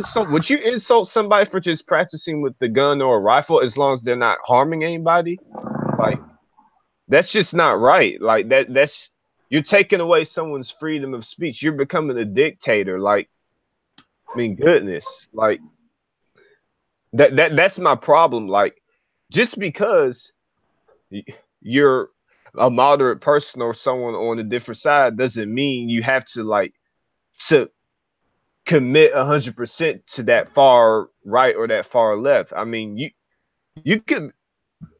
It's nothing wrong with for example, like what example should I use? I don't know, but like again, just be yourself. Like just be a free thinker. I mean that. Yeah, like I mean, because again, there are people on the left.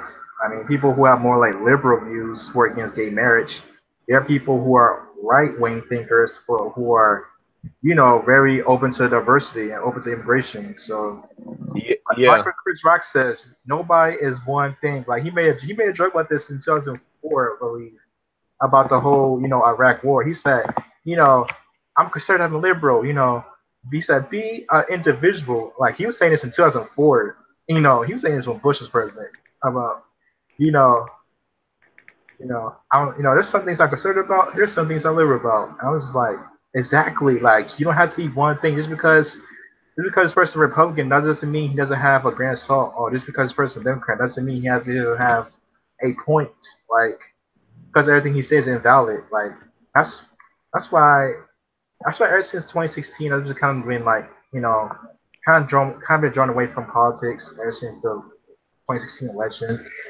I kind of been drawn away from politics. I still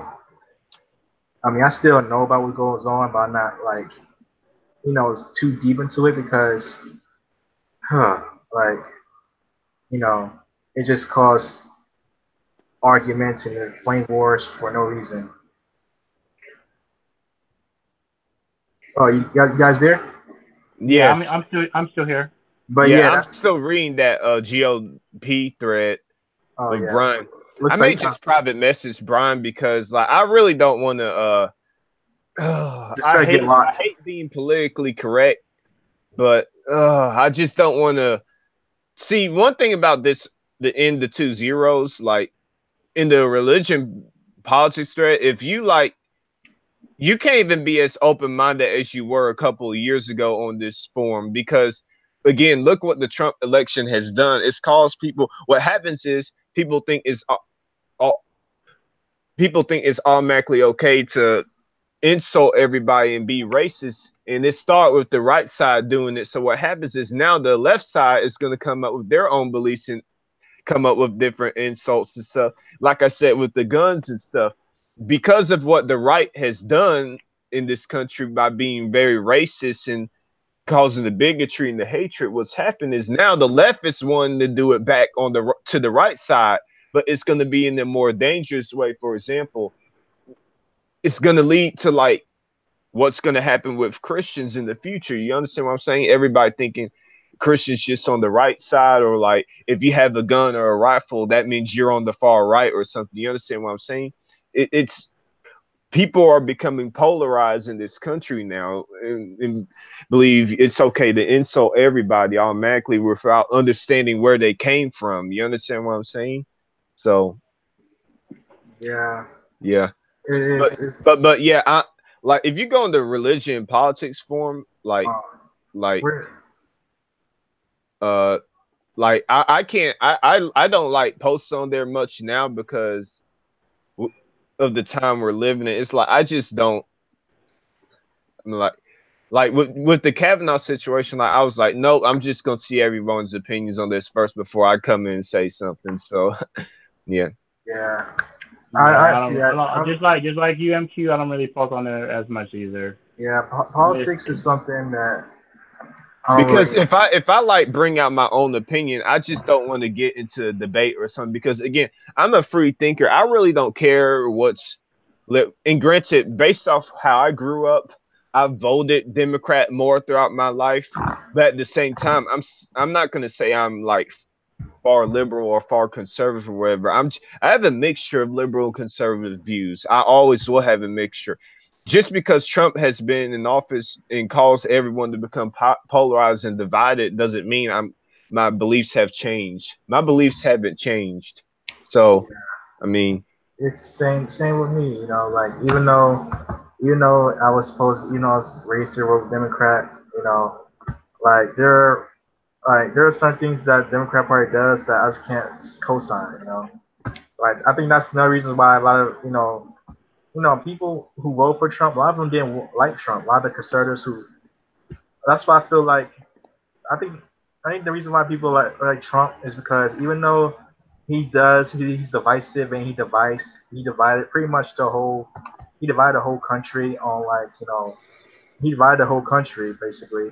He also kind of like he also kind of made it to where at least from Gen Z perspective, he kind of saying that, you know what, be a free thinker, like in a way, because he's saying that you don't have to be so politically, correct. Be a free thinker. Like that's why Kanye West supports Trump. Like he doesn't like it. oh yeah. I don't know if it was either Saturday Night Live or was another show who like took Kanye West off because of him having a MAGA hat on. To me, that's not right. And I understand. Look, I understand what Trump has said and stuff like that, but at the same time, like let people still use their freedom of speech. Don't crucify someone for having a MAGA hat on, even though I don't like Trump. I mean, but I mean, let Kanye support what he wants to support. You know what's funny? Kanye is kind of like wishy washy, dude. He like it's so funny. Yeah, Kanye West, he'll like, but at the end of the day, like I did complain about this before. A lot of these conservatives who have jumped on the bandwagon on Kanye did not give a fuck about Kanye before he supported Donald Trump. So he, I mean that's just the truth. I But mean, anyways, with that being said, Kanye should still let Kanye be free. Let him support who he wants to support. Okay, that's all I have to say. So yeah, yeah. Like, I wonder if these people are gonna vote for him if he runs in 2020. I mean, uh uh he is old enough to But run see, for president now. you know what though? Here's the thing.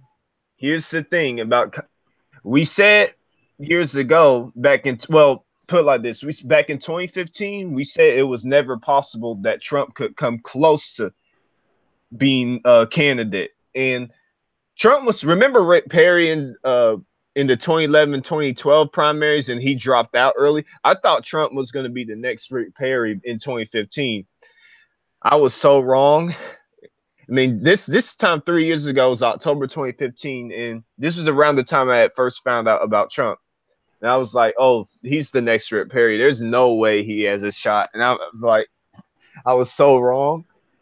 Yeah, we was all wrong about that. Even I thought that MQ because like, no way this guy could be president. Look how he talks. Look at I his thought I language. thought there's no way he could be a candidate. I thought he was going to drop out. I thought he was just I too mean, radical. he was too reckless with the tongue. I mean, he's not presidential. I mean, at all. How the heck he became? How the heck he made to the And that's what I'm primaries? saying. Don't ever count anybody out anymore I after know, like who Trump just made. came in I office. mean, I mean, except Trump made it. If Trump could be president, anything's possible. I remember somebody said that. I'm like, I hate to be honest, but I think it would be scarier if Kanye became president than Trump. I I'm agree. serious. I think it would be scarier I mean, because like what because I don't know what party Kanye would do. Well, he would have to be. It would have to be the Democrat Party. It would have to, I like, mean, or he's a maybe black. independent. It would be independent or Democrat, but no way in hell would be Republican. No way in hell. Yeah, I would say independent because Kanye West's a free thinker. And So yeah, yeah. But like, if he were to come in office, oh, it would be like him and all the Kardashians in the White House. Just imagine how chaotic that would be. To me, that would be oh like yeah. that would be like the opposite. It would almost be like the left side's no, I don't know like it'll how be that the would go. it'll be a ghetto version of of Obama. It'll be what Oh man. because people before Obama became president, people was a vision of black president being like kind of like ratchet and just And like if when he, Trump were to if Kanye were to become president, I couldn't see it. I couldn't see it happening until like 2024 or something. Because and it's amazing. Kanye is like promoting himself like the last few years. Like he's making sure he's accepted by multiple folks. Like you got conservatives who like Kanye now, and then you got Kanye going to the you got I hate to say this, but like even Kanye recently he went to the um Bleep Pornhub Awards. So like, he went to that too. So like, Kanye's trying to like make sure everybody can get comfortable with him. It's crazy. Like he said slavery Yeah. wasn't a choice, and then like people went off, and then all these people on the right started following Kanye and started liking Kanye, and then he went to the Pornhub Awards and started doing these non-mainstream stuff. It's like Kanye's going everywhere. So it's like, man, Yeah. yeah. But back to your comment about that being scarier, because you know what? You know what? Every time we talk about Kanye, I always keep forgetting that Kim is married. I just literally keep forgetting that she's Me married to too. yeah, him. I exactly. swear, I will keep forgetting that. That's what And I'm now that saying. you Like, mention it, now I would just imagine that too. Like, damn, if he was president, then Kim would be the freaking first lady, and then you got Chloe, Courtney, and the Jenner. Oh man, it would be a just chaos. imagine if they were in the White Oh, House. It would be a mess. It would. I can't see that would be. I hate to say it, as tough as it is right now in Trump, and as nervous as I got when Trump was announced as president. I'm telling you, Kanye and the Kardashians being in office would be 10 times scarier. I'm telling you. It would be, and then plus he's yeah. bipolar. Kanye, And then it's recently. and then Kim being the first lady, oh, she probably You wouldn't know, even that know what just to that do. just sounds like end time prophecy or something. Kanye being in office. And not White only House. that, but who would be his VP? Oh, I don't know. Yeah, that would be like, damn, it's gonna be tough because of course Kim can't be it because she would be the first lady. But yeah, who would be the first? Who would be the VP if Kanye were to run in 2020 or Oh man, 2024? that's yeah. But like I don't see him with it being 2 years till 2020 with the way this country's going right now. I don't see Kanye having a chance, but I could see it in 2024 because like especially if Trump were to get reelected in 2020, oh my god. And again, I hate to say it, but I think it's more likely than unlikely because with it being 2 years until and with how intense it's been lately, I just don't see someone on the Democrat side right now who could come in. I just don't see it. But Yeah, yeah. We haven't had a 4 years president. We only had every president we had since Clinton. Clinton, It's Bill been Clinton, 2 terms. Every president yeah, we had since 8 Clinton has years. been It's two been an terms. 8 year cycle since Bill Clinton, and it's been back and forth. It's been back and forth. Democrat, Republican, Democrat, Republican. Yeah, that's been the pattern. It's been an 8 year cycle. 1992, 2000, 2008, 2016. But like technically 2001. Well, no, not 1993, 2001, 2009, 2017 for the inaugurations. It's been an Yeah, 8 year pattern. So like yeah, if that 8 year pattern continues, it would be till 2024, 2025 when we get our next president. yeah. So It like is.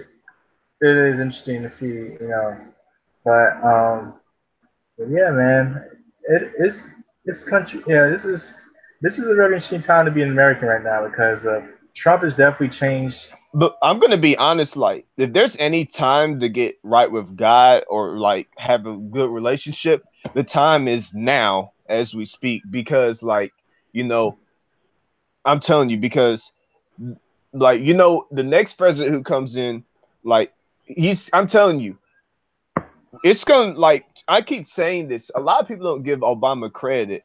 From Bill Clinton to now, Barack Obama has been the best president, hands down. And it's facts. And I mean, It is, people are gonna it is fact, and it's really, and I agree. from Bill Clinton, and I'm It's really going a. back. From Bill Clinton to now, best president is Barack Obama. Look at George Bush. Now, George Bush was put in a tough situation. I'll give him that. When 9/11 happened, he was put in a very difficult situation. And Bush's approval rating went up after 9/11 because like people was like, okay, we got to go to war. But see, he spent too much on the war. He spent too much, and that yeah, put us in debt. his See, presidency's been about war. His like, Bush's biggest problem was just caring about the Iraq war way too much and getting all these weapons instead of like worrying about the people. And then when Hurricane Katrina happened, and '05. and then he didn't, and he thought about the war first before Katrina, and didn't care about the folks who were stranded in Katrina.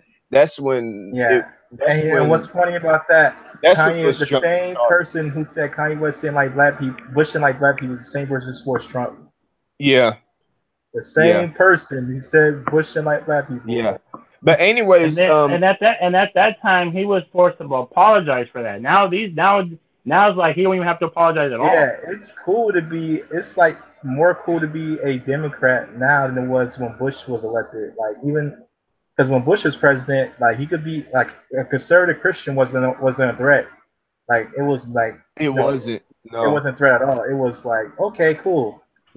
I respect your beliefs. But now it's like if you're a conservative Christian, you're like oh nah oh nah you're a bigot. You're Or evil. racist, yeah. You're racist. But anyways, go. I nerdy. I wanted to go back to what you were saying because what I was saying is that from Bill Clinton and now Barack Obama has been the best president because he got us out of the recession. The unemployment rate went down. If you look at the Oh rates, yeah. no, Oh yeah, okay, oh yeah, no, I totally agree. Obama was definitely the best out of right now, Especially when it's really sad how people just don't really see that because in the future he's going to definitely be seen as one of the best presidents we had. I mean, to us yeah, black people, he is the best. For like for yeah.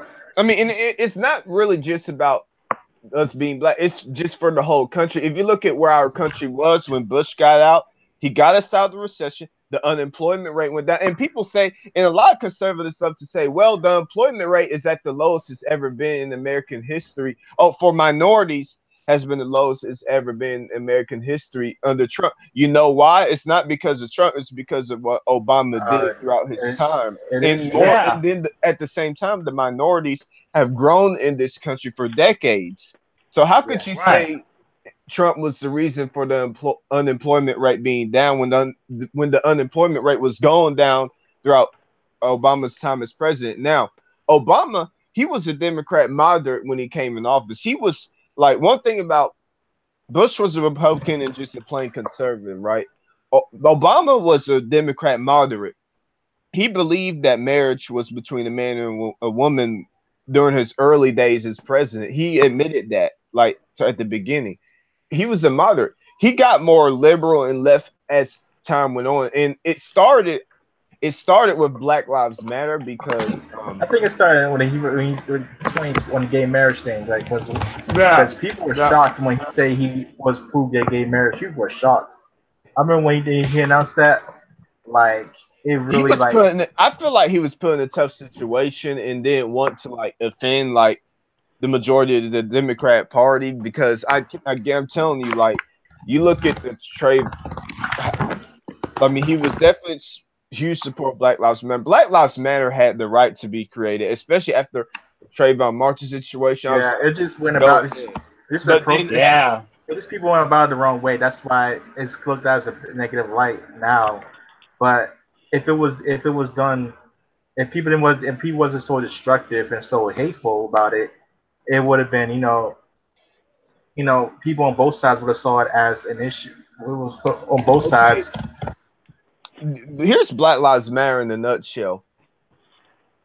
It's basically you take the civil rights movement, and instead of the black folks trying to create equality, it's more so the black folks creating violence and being angry at what.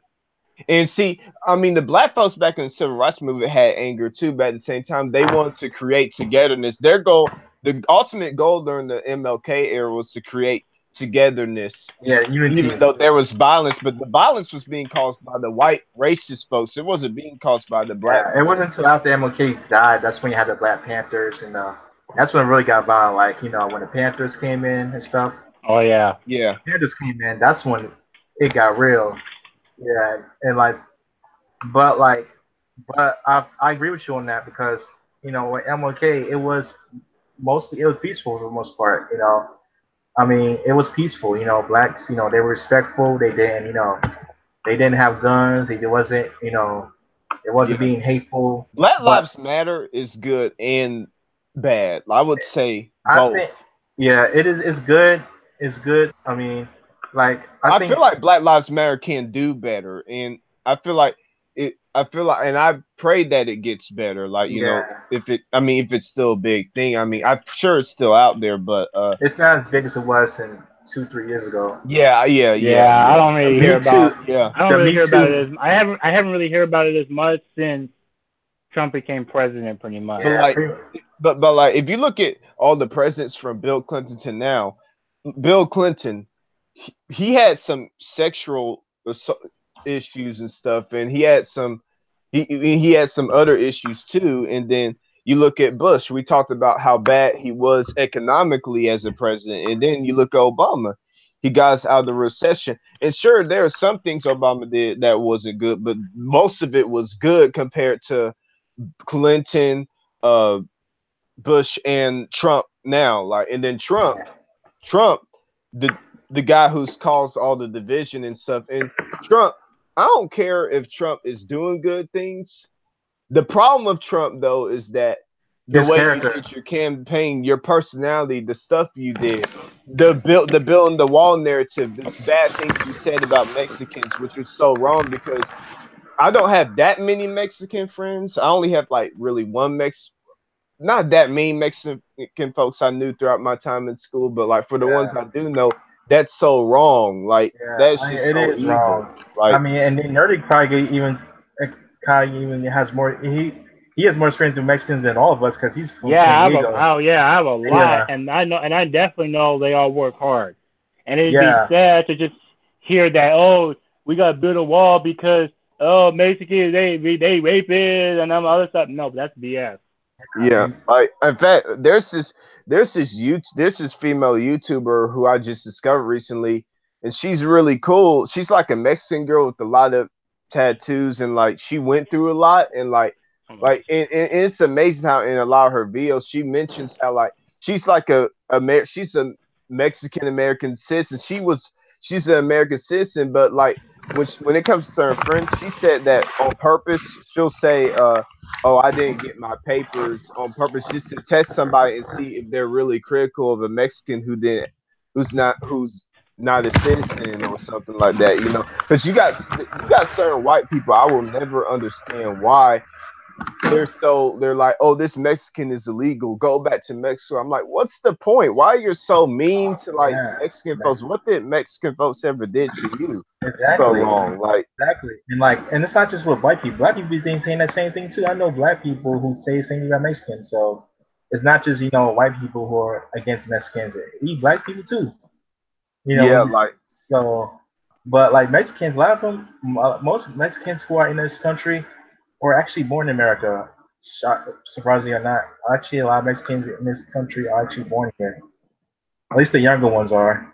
Like the younger ones, those who are like under 30, yeah. Oh because yeah, Mexicans been living in this country for almost 200 years. Like they get back to the Spanish Empire, the Mexico, stuff Yeah, like that. yeah. Mexicans, they have like a mixture of They have a mixture of Native American, like and Hispanic, like the European Hispanic, yeah, like Spaniards. Spaniards. They have a mixture of Native American, They're called Mex. Spaniards, and then maybe like a small percentage of black.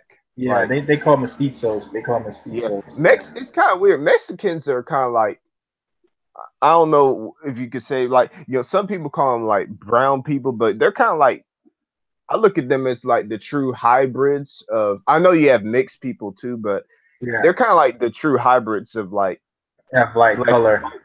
Of like light of color. color in Oh yeah, general. Yeah, Like, they are hybrids because out of all the Mexicans and even Mexican Americans I've seen some who are not only brown, but I've also seen some who are pale, yeah, I yeah, know. Yeah, I know and plenty they of. have they have an accent. yeah.